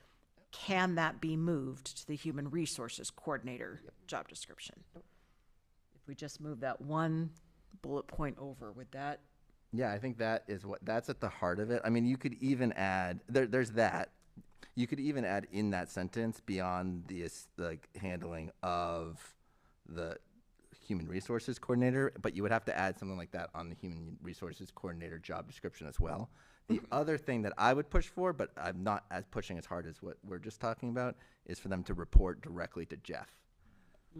And have because yes. So, okay, so this is getting into, we actually are getting into personnel. Yes. And I'm not suggesting that everything you're saying, I'm not trying to disacknowledge it, but we are, because some of my comments might be starting to get into that area. And so I would suggest I could work with you, Leanne, and maybe we could set up a different meeting, or it might be an executive session, because there's things that I might need to say that involve personnel in our office in order to really respond to these questions. Absolutely. If you know what I mean. Yep. Yeah, okay. Okay, anything else not related to personnel? Not truly related to personnel. Right. Come on, Sean. So last year at the Finance Committee during the budget process, you guys talked about adding a role. I don't remember the exact title, but it was basically to help with all the other paperwork with behavioral issues, I believe, or something in that vein. It was a compliance officer. It was just something that had been in the, it was just something, Title IX investigations, affirmative action, any of those kind of compliance activities. That was something that was put forward. I think it was part of all these discussions from the NASDAQ consultant about administrative staffing. We've kind of looked at a different route than going that way with some of this, and looking at, we need to shore up maybe some of our building administration positions as we're looking forward, and felt that might be a better use of resources. So that's kind of what came out of that.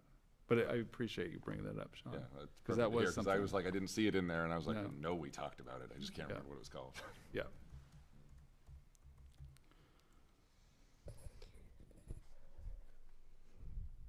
Anyone else?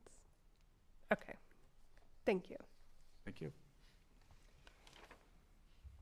Committee reports. Oh, it's actually 9 o'clock. We're supposed to officially, by policy, take a vote to continue the meeting past 9 o'clock. Can I get a motion? I move that we extend. Do I have to give a time frame, a half an hour or 15 minutes? Do you want to finish the agenda, maybe? I move that we finish the agenda, even though it's going past 9 o'clock. Okay, can I get a second? Second. I mean, you don't have to second it. There's no enforcing. No, we signed up for it. Okay. All in favor? All right. All right. I think Caitlin voted no. All right. Just watching the clock, but no hurry. We just voted to extend. Who do you want to? Okay, quick. You want to go first? Who wants to go first? I will go Okay. first. Because Caitlin was busy getting a tan in Florida, I got to experience the homecoming week. It was so much fun at the high school. We organized our first pep rally in years. I don't even remember the last time I heard of one. So we did a pep rally. It was super exciting. It was run by the Rangers Activity Council, and we had just like a series of games. A lot of school spirit, a lot of different like days that we all dressed up, different things. It was super fun. There was also a football game. It was ski themed, which was kind of just like a play to get people to actually go and like go on theme and also be warm because it's freezing outside. But that was successful, big turnout. And then everybody saw, I hope, the big show of inclusion for that player. It was awesome. I was so grateful to be a part of that and see that. And I was more grateful that it was on camera so that I could show everybody I've ever met. We've had a couple of short weeks lately. It's been great. I think everyone's gearing up for the end of the quarter. But yep, and then to stay on the theme of inclusion, I don't know if you guys are very familiar with Best Buddies, which is a club at Greeley, but it's awesome. Caitlin and I are both members of that club, as well as most of our friends. It's really active. It's getting up there against Kyle Karras, but I won't say that. And I don't know if you guys are familiar with like the Best Buddies Gala, but it's like a big celebration that happens every year, and it's basically just an excuse to have a great time while you're fundraising. And I try to go every year. It's the best time ever, and I just kind of want to do a little plug for a student at Greeley. She's a sophomore. Her name's Grace Till, and she is going out to be a champion this year, which is basically like making yourself more of a figurehead, and then people donate to that cause, and then the person who raises the most money out of all of the champions wins champion of the year. So if you guys want to donate to that, I would strongly recommend it. And it's tomorrow night, and me and Caitlin are both gonna go. It's gonna be a great time, and yeah, I think everyone's just gearing up for a good weekend. And yep, you want to go?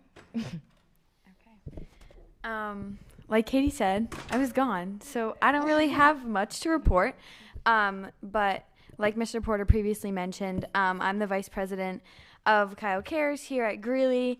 And if you also haven't noticed, I love to talk about it. Almost every one of my reports has been something Kyle Cares involved. It's really important to me. It's really important to, I know, a lot of my peers, a lot of staff in the high school and in all parts of the district. So if you guys aren't familiar with the club, it was started back in 2021. It's student organized, it's student led. Obviously, we have a lot of help from our club advisor, Melissa Fowler. She's great in helping us organize everything. But I think that our students, outside of just the executive officers, do a really good job at keeping that club super active, because mental health is obviously something that's not just going to go away. It's something that we have to recognize. It's something that we have to support in our school and in our district. So that is our Suicide Prevention and Mental Health Awareness Club here.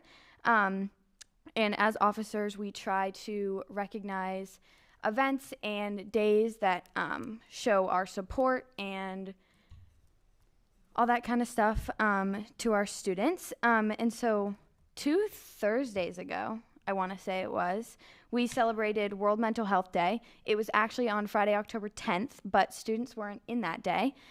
So we celebrated it on Thursday. Officers led a table. We had donuts, we had coffee, we had raffle prizes. We did our green bandana project.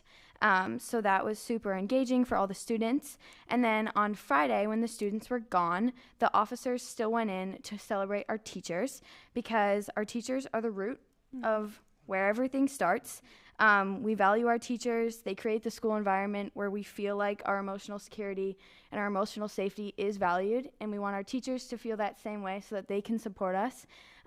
So we thought it was really important that we still go in and we tell them they're valued, we care about you, we want what's best for you, so that you can serve what's best for us.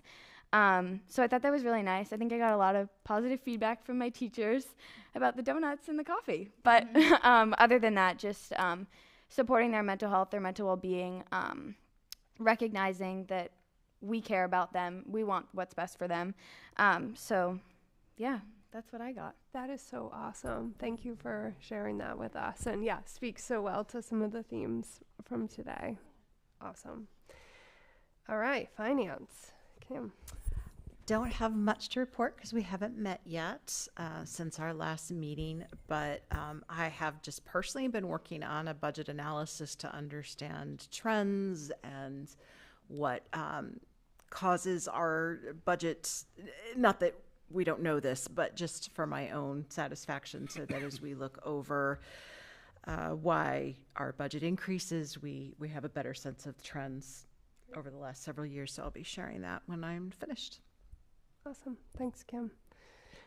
Jesse, policy. We met this week, talked about a couple more policies that will be coming for first read at some point. Tim wasn't there, so we got to give Tim a chance to weigh in. We didn't want to push things too quickly. It's the Tim tax. We got a couple more things, so we're keeping the policies moving. We have 2 for first read today, just to, try and keep things moving and grooving. So I will go over those with you. So the first is policy KJA, Booster Organization Policy. It was great. We had Eliza Miller and Dave Shapiro come and present on this. They were shocked to learn that this is not a policy that's in our policy handbook, because it's written down and they've basically been using this as the policy for booster organizations. But we've never voted on it and put it into our policies. So they were like, "Oh, what do you mean?" And I was like, "There's no date on it, so." Oh, so it was like an So it's a policy in practice, yeah, but not official. So we felt like we should move it forward. So we asked a bunch of questions about it. We didn't, I think, make any changes, if I'm remembering that correctly. So yeah, it kind of just goes over the way in which the school interacts with booster organizations, about some reporting, how they collaborate, what money is supposed to be spent on in order to follow district policies, some restrictions on things, and then there's a bunch of cross-references. But if anyone has questions, we can try to answer them for you. But again, seems like if it ain't broke, we're not going to fix it. So we're just trying to make a policy that's already in place, sort of official and published, so everybody else can read it. Seeing none, I'll move on. Yes, please. The restriction around boosters cannot pay any person directly for services rendered. I think that's like the football team couldn't hire their own masseuse. I think that's sort of right, Jeff. Is that it? Like they can't? It's actually more than that. It has to do with labor law. So if somebody's our employee, the boosters should not be paying them directly. We also have agreements for stipends within our collective bargaining agreements.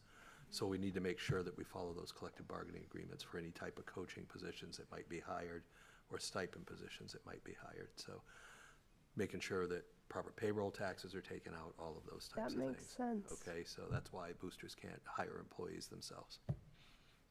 That's okay. That was really helpful. Thank you.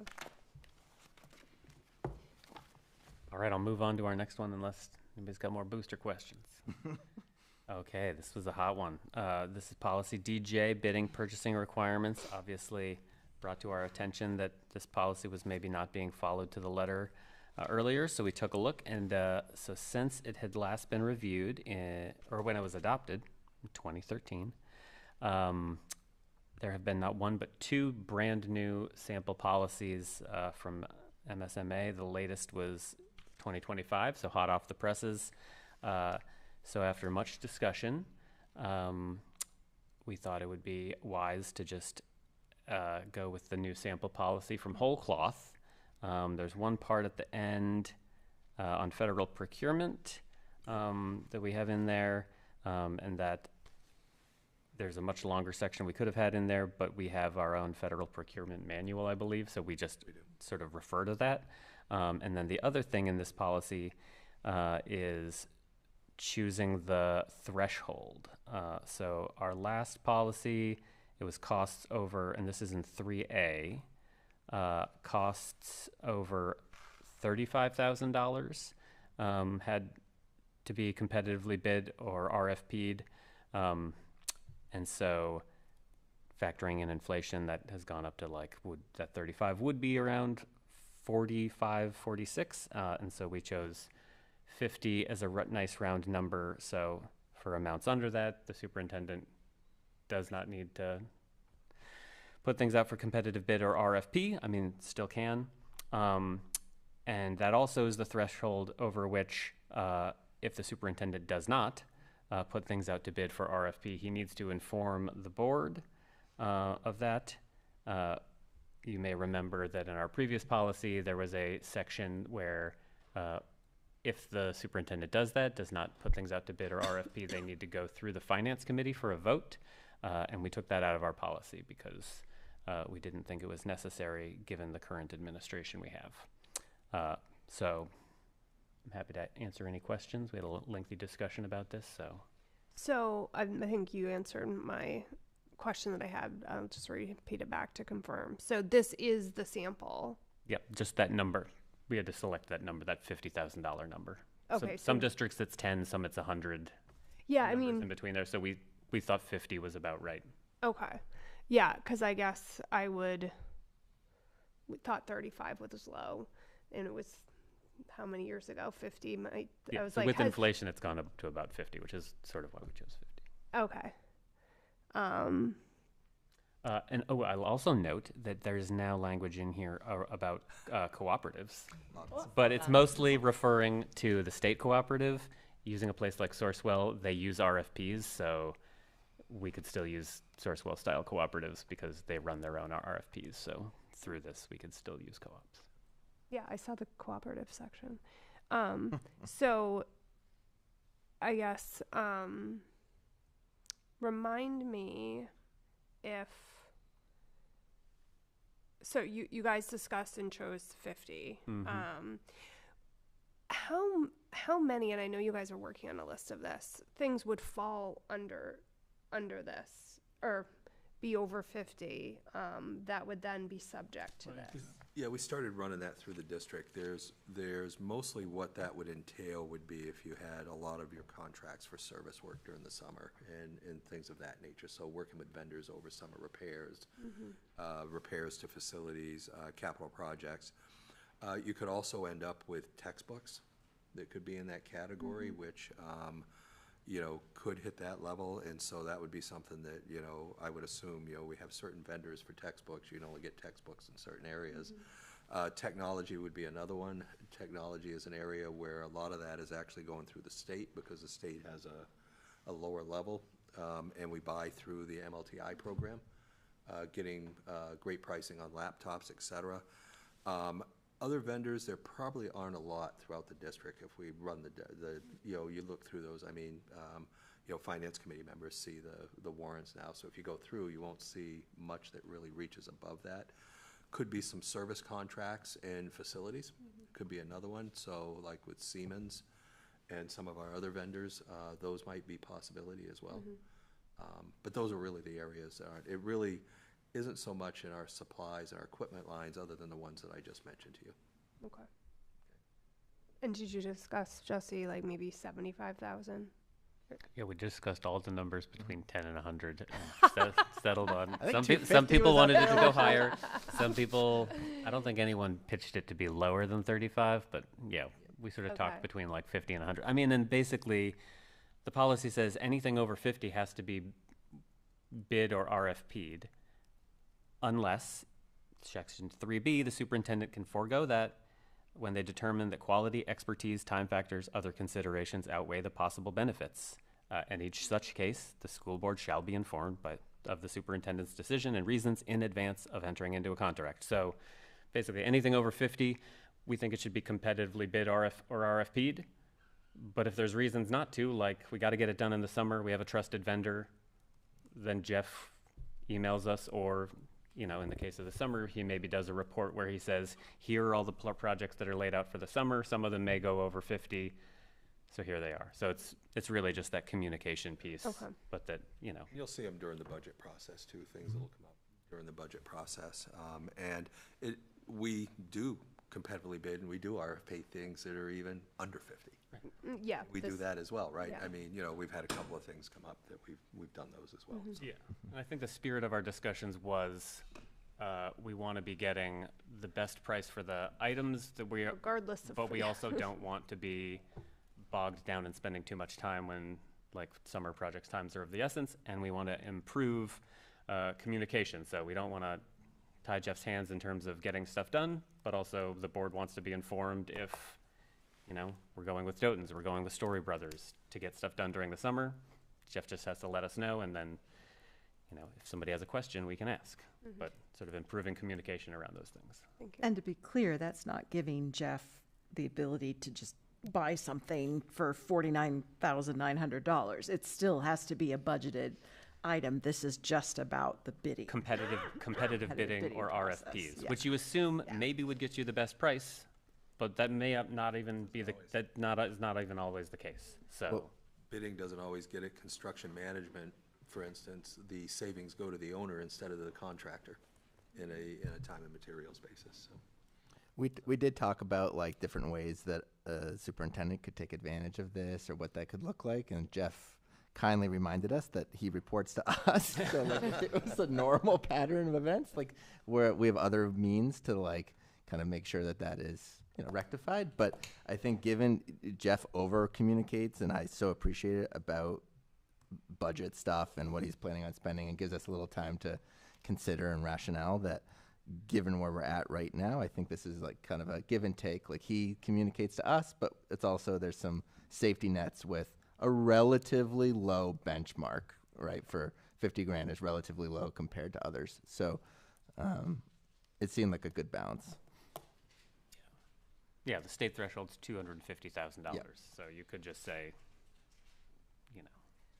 Yeah, I guess that would be there's why there's a lot of room having it between where we are artificially and low. the state I have statute. concerns about, I guess. And can you clarify, so when it's a competitive bidding versus an RFP, how it's awarded? Because one of the things we talked about was that you can put something out for, I think it's a competitive bid, you have to take Competitive bid is the like lowest. sealed envelopes and you take the lowest one. Right. RFP is just like, here's this thing we want to do, get us proposals, and we'll weigh a number of things. And so, for example, Sourcewell, which does RFPs in advance, they will say, like, for a turf field, for example, what are your pricings? Who do you work with? Yada, yada, yada. And you don't necessarily have to take the lowest one. You take the one that has the right mix of availability to deliver, timeline, price, et cetera, et cetera. Whereas competitive bid, it's really just like exact specifications, low envelope gets it. So you're sort of like with, the school project. Yeah, it could be, an RFP also would be more for like if you were looking for a particular service, or let's say you were looking for a phone system. Right, and there Or a might be study. there might be multiple vendors that would offer you a certain type of a phone system. It would just have to meet the criteria that you put, very simple criteria, not necessarily the specific item, right? So, Right.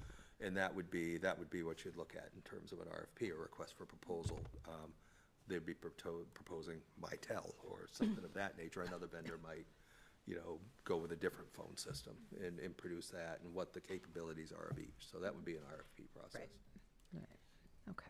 Yeah, so it's best overall value to the district, not the lowest price, but like And that's overall value. That's right? part Like, of the summer maybe, projects. Right, the is- lowest yeah. price might be a garbage product. Mm-hmm. Product that lasts longer maybe is a better value. So RFP is there's more wiggle room, I think. Just wanted to state that out loud. Yeah.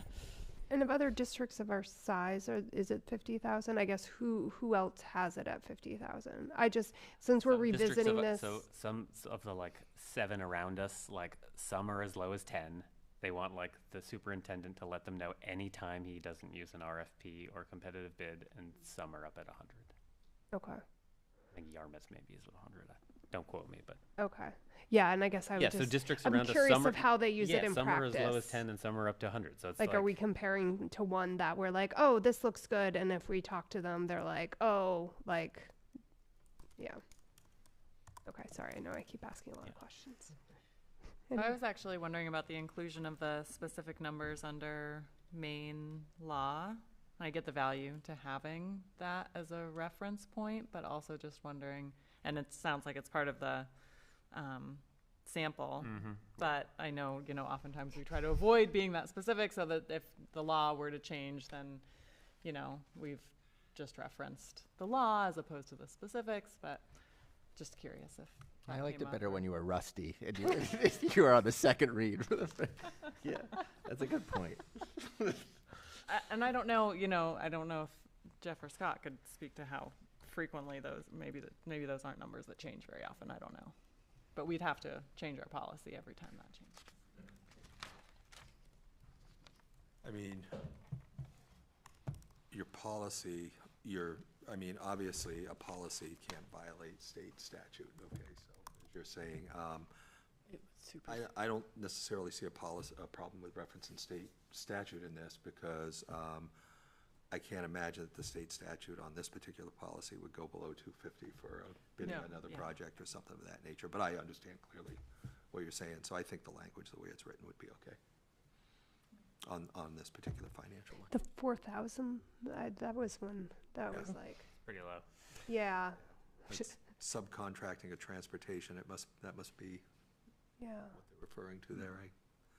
Yeah. Is that like the buses? School transportation contracts, I would imagine that would be subcontracting trips, subcontracting transportation, not necessarily, I can't imagine an issue where it would be for parts or for, things of that nature, so.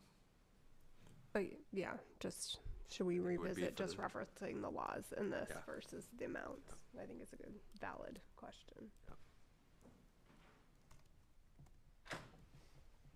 Other questions over here? I'm just glad that the vote of the finance committee's out of there. Just for reference, in the current policy from 2013, it's the same numbers, 4,000 and 250,00. Okay. Has anyone I think looked it's at something that that's law reviewed very yet? often. Did we talk to our representatives about updating that? Might need a legal opinion on 4,000. Good Lord. Okay. Any other questions, discussion, amendments? Our next policy meeting is November 4th, so. Okay. I'll look at it. I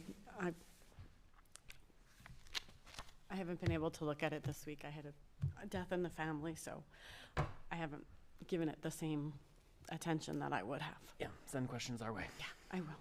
Yeah, so there's time. We don't have, this wouldn't come to second read until, After the TRICOM meeting, right? yeah, so take your time. 4 weeks. Okay. We're running a tighter list too and running a list of all the things that might hit 50,000. Jeff and I Okay. were talking the other day, and he asked me to have the list run, so we're just Yeah, running that just through, so, just to give everybody an idea of what those yeah, items because may I'm look like, I'm trying to specifically. imagine what But would, we're looking at every invoice that we typically do and then looking at that whole list to see, so that we have everything in one place so we can look at it. yeah, okay, thank you, appreciate it. Okay, Tim, Building Facilities Committees.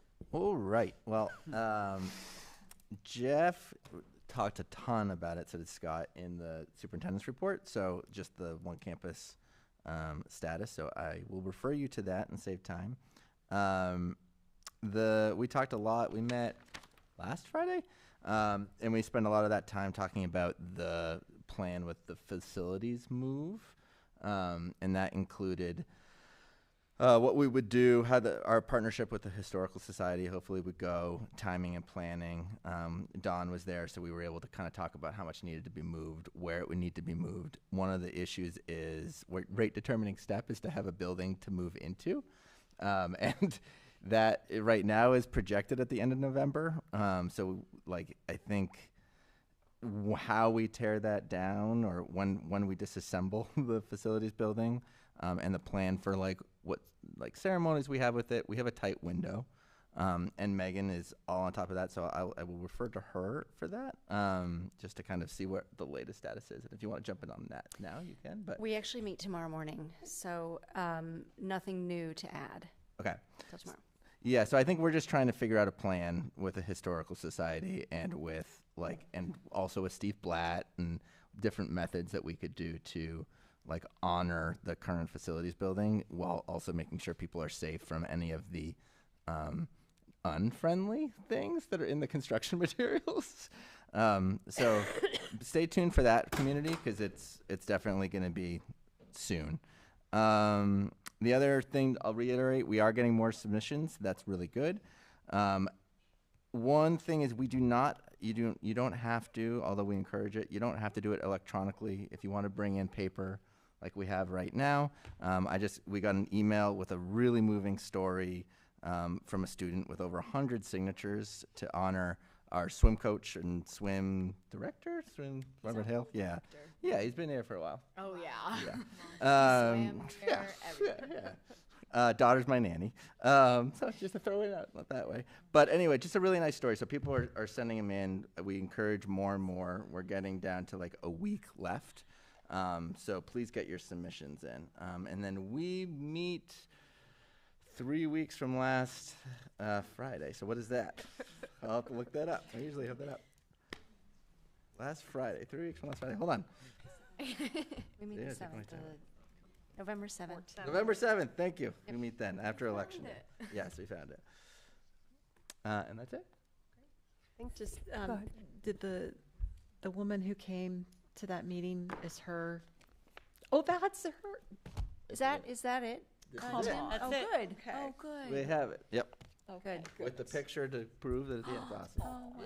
I might just take it home and the story. No, we'll submit it. So you can drop by the superintendent's office, and there'll be people there to kind of collect the signatures and the names. Mm-hmm. Yeah, we don't want to create any barriers for getting those submissions in. So, great. Kim. Oh wait, no, not Kim. Annika.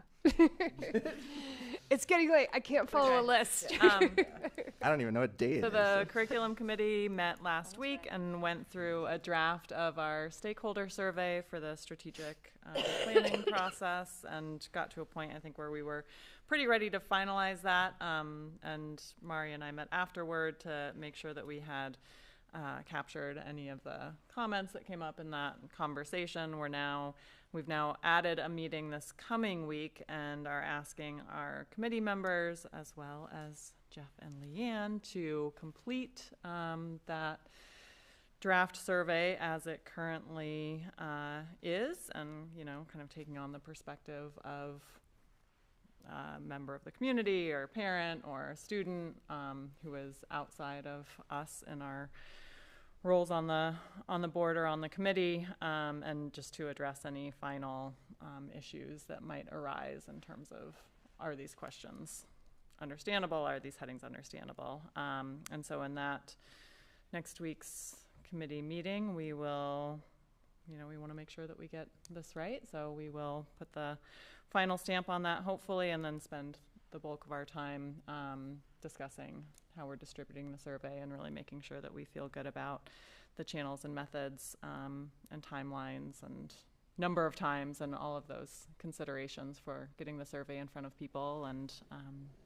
having folks complete it for us. Thank you, Annika. Something that's come up is just some of the items sort of touch other committees. Does it make sense to, is part of your process sharing it with other committee chairs? Well, I was wondering about that, frankly. I mean, particularly around there's a facilities question. Yeah. And so yes, I mean, I'm open to that. We hadn't yet done that, but certainly if I can share it out with the committee chairs and ask folks to take a look and just see if there are things that, interact with your committee, or even, if you have feedback outside of that. Great. Yeah, so it was kind of maybe looking for a little direction on that too, and if it's just committee chairs or if it's the full board, we could certainly do that as well. Okay. Great. Oh, it is. Thank you. I'm cross-eyed here, looking at this list, staring at it. Like, what? You're on it, Kim. I have nothing Equity. to report. Okay. Thank you. Made it easy. Megan, communications. We meet tomorrow. We'll go over submissions that have come in, and then start figuring out how we're going to do something creative with letting people know more about like the names. We'll try to do something public so that more people can at least just be aware of what names are being proposed, to just generate a little bit more buzz. Doesn't sound like we'll have to extend the deadline, but we'll know more tomorrow. Great. That's it. Great. Ad hoc committees. Can I just tell you about my ad hoc committee, which Yeah. is the Maine School Board Association? Oh, yeah. As the delegate, we had our vote this weekend. It was very exciting to adopt the general guidelines, and they passed. Oh, after awesome. 2.5 hours, they all passed. Thank you. I know that's an extra commitment. Thank you. And as I mentioned earlier, I guess this maybe counts as an ad hoc committee, on Sunday, getting together with the other leaders for the TRICOM just to start putting the pieces together on that meeting. And I think for me, it will reflect like all the conversations that we've already had here about what we're interested in, learning more about the legislation that could impact the number of houses. We want to learn about the development. We want to ask to commission the study. So those are some of the goals, I guess. Are there other things that the board would like to make sure that they see on that particular agenda? More in a procedure versus policy. Could we ask that each agenda of this meeting begin with that presentation of planning board? What are each town's planning boards looking at? Mm-hmm. What have they approved? So that we're starting consistently with that new information. Or like a mechanism that, yes, and I would love like agree to a regular kind of schedule of information exchange, right? I would love that, but I like the fact that it would be done publicly. Oh, yeah. And openly, and maybe we could, get more public involvement. Great. Any other suggestions? I don't really know how to word it, but the concept is the idea that we have two changing communities, and the idea of what the balance between what it costs to provide what people want and how those wants are changing over time. Has that come up in the Cumberland Comprehensive planning process? Just kind of the concept that I know it's only the one town, but Cumberland's school piece, changed but like over time. The development piece has definitely come up. Like basically with the new law, any area that has water and sewer is a de facto growth area, and growth areas you can put like 4 housing units on 1/8 of an acre. So like all of a sudden both of our towns have areas where you can just put a ton of housing, and so I mean that affects us, but we didn't talk about like, oh, if we do that, then the school's going to get blah blah blah, and we haven't gone over the tax impacts or any of that. It's really just sort of looking at the like, how much housing could you put, and what do you want it to look like, and where do you want sidewalks, and like, but there's no. Make sure they're white with black windows. There's like, yeah, I mean, we had an event where it was like, I like this house, I like this type of development, but people can build what they want to build, unfortunately, and people will be able to build a lot more when the new law goes into effect. Do you, I know you sit on the comprehensive plan committee. Is there something that's come out of those conversations that might make sense to present on during the TRICOM? I mean, I think it's really the LD 1829, because that's what's could potentially supercharge the amount and rate of development, which will directly impact the school, because some of those houses love kids, and they'll show up. The houses love kids? houses and the apartments and the affordable housing that can be a story taller than your maximum height in the town. Like, there's all of these things that just like, there could be a lot more people in our town. Leanne, I don't think this is an action item, but more of like an agreement, because I hear select board and town council often talk about how like, oh, well, we don't have control over 80% of our budget, which for me really is like, yes, you do, because the actions you're making are impacting our budget. However, we also like impact their decisions, because like as a tax base, and if it's like they need to figure out more ways to fund, and it's left on the school, they have to make decisions. So from a norming standpoint, can we just agree to the fact that like all of us collectively, just is a recognition that all of us together collectively are working towards and impacting the towns and our work collectively? That's why we need to meet, is because our work intersects, rather than use language that's like, oh, what are you doing? What are you doing? What are you doing? And you're the reason why we have this, and your reason. Like, if some kind of norm around that, an agreement to have a starting conversation could happen, I think that would go a long way. I mean, it's our fault, right? Always. Yeah, I like that. I like that idea.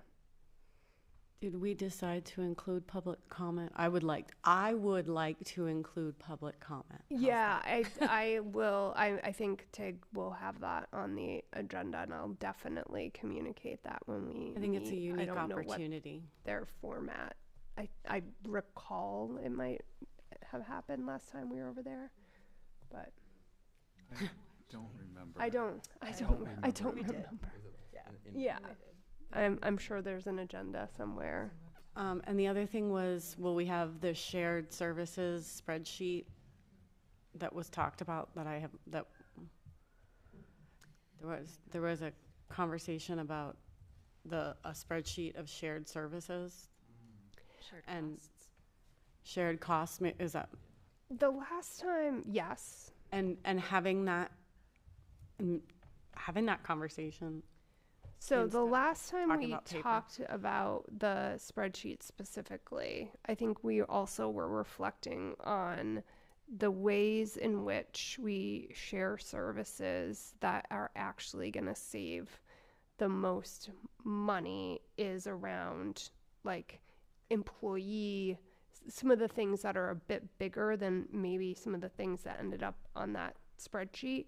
I don't believe we've yet tasked like an update to that. I know it was being managed and was part of conversations between the superintendent and town managers. I know you guys continue to talk, but I can't say. I don't know the status. I don't know if we've asked specifically of the three entities to keep it updated, and we can. I think the spreadsheet, Sarah, that you're talking about primarily was one that Scott and Chris Baldock had really been keeping. I think that's what you're referring to. Absolutely. So I think making it more widely available so that others have an opportunity to shine. Stop laughing. It was an agreement that each town leadership was having with their leadership about getting it updated and keeping it updated. And I just can't say that that's happened to my knowledge. I'll talk with Chris, and we'll see. Yeah, I think it was also. I'm sure Diane would be excited to be part of that conversation. Yeah, I mean, we'll bring the spreadsheet in of what we have right now. That would be fantastic. We'll just take what we have and bring it forward, so. Yeah, I just was saying that we haven't had a meeting to talk about it recently. Exactly. Yeah, exactly. And only speak for what I know. Any other ad hoc committee reports? Okay, communications. I've invited Sarah to share her ideas around community listening sessions. I know this has come up previously, and Sarah would like to share her ideas with us. I have nothing formal planned. Leanne I sent her a text about a week ago and said, hey, what do you think? And I noticed several months ago that there's a counselor in Yarmouth that has once a week or once a month, twice a month, coffee hour in a coffee shop. And I thought, oh gosh, that's just a great idea. You know, every Tuesday from 9 to 10, he hangs out in the coffee shop and talks to whoever comes through. And I was just thinking what an opportunity that would be. And I was thinking about doing it, and just literally making a plan to be somewhere, posting it on social media, because, and if available in the district information, and maybe have a session or two in a restaurant before like the select board meeting or the town council meeting, where people are already coming and we could sit at a table or greet and say hi, do you have anything that you think we should know? Not so much to answer questions, but to listen to what the community is having to say and be more of a face that's seen regularly.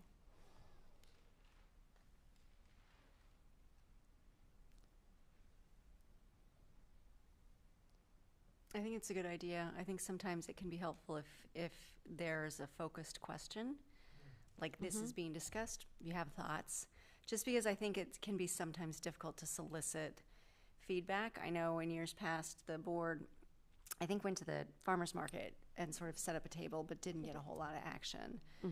But I think it's a nice idea. I think it'd be great to possibly join efforts like, I don't know if you'd feel comfortable just sort of being there by yourself before a select board committee, or if you'd like a second with you, but I think it's a nice idea. And I obviously we can't have 3 because that becomes, a meeting. But having the opportunity, if I'm scheduled for Wednesday from 9 to 10 and you realize you're available on Wednesday from 9 to 10 and you want to come sit and have coffee, what a great opportunity for 2 board members to be able to connect and then to be able to listen to the community members. But I like the idea about having kind of a focused question available.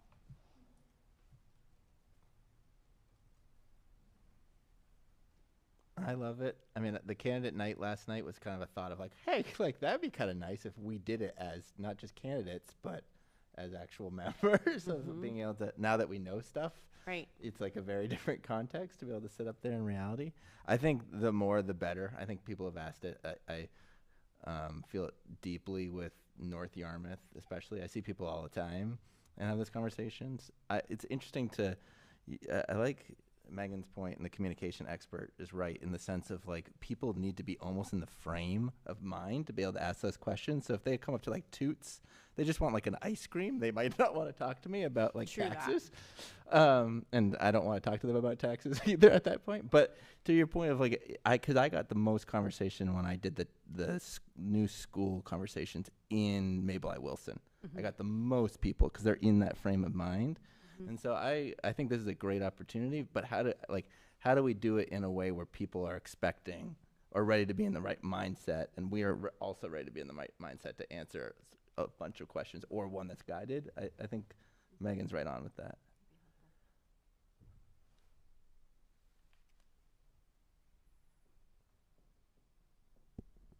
Yeah, and the focus question part of it for me was also, the fact that we are in this strategic planning process year. Opportunity. And wanting to, knowing that there will be focus groups from that, just like understanding the goals of this and if there's intersection or not, and just having a plan around that. But I mean, I think if people are willing to coordinate and put out like a schedule, I do think it's helpful to have 2 people. I don't think it needs to be like, oh, if you're in North Yarmouth, it needs to be 2 North Yarmouth people. Right. Maybe it shouldn't, right? 'Cause we also say we're not like, of the state rules, so we're not, it doesn't have to be North Yarmouth people, because we're not just saying that we're representing North Yarmouth, so having a mix of both. But yeah, I think I know everyone has a lot of commitments already between the committee work. I know I schedule ad hoc meetings all the time to meet with people and topics, but if people are interested in having this scheduled event, I don't know how frequently you were thinking, Sarah. Yeah. I don't have it literally was kind of a, is this something, that we can do, that I can do? I'm not signing anybody else up for this. I want to make that point clear. This was more my desire to connect with people aside from social media, and I know everybody's pushing to get a seat at the board meetings, but sometimes not everybody can fit in the room. And just having people have the opportunity to connect. Would be my goal. To see that the school department is not a big bad silo. I'll be anxious to hear how it goes. Or let us know, if you would please, when you're going to do it. Okay. In case one person wants to join, but I'll be anxious to see how it goes. Yeah. I'd love to join you sometime. Okay. Yeah, I was kind of thinking, looking at the scheduled meetings in November to see, what's already scheduled, where are people already going to be, and then maybe picking, Wednesday morning at Toddy Brook, for a couple of hours or an hour, whatever. Have breakfast, have coffee, see who shows up. Yeah, is there anything keeping from an individual board? No, there's nothing. Yeah, I'll behave, I promise. No, I mean, like Sarah already mentioned, the three's a crowd, obviously, by state law, so you can't have three without noticing it. You can notice it, but the board would have to be involved in that. But other than that, no, nothing that I know of prevents you from doing it. Okay. Cool, thanks. Great. Okay. Thank you. I don't have anything else. Motion to adjourn? So moved. Can I get a second? Second. Thank you. Megan, Sean. Oh, I'm voting. All in favor? Megan was first. Megan, yeah. Thanks. And it's unanimous. Thanks, everyone. Executive session for you guys.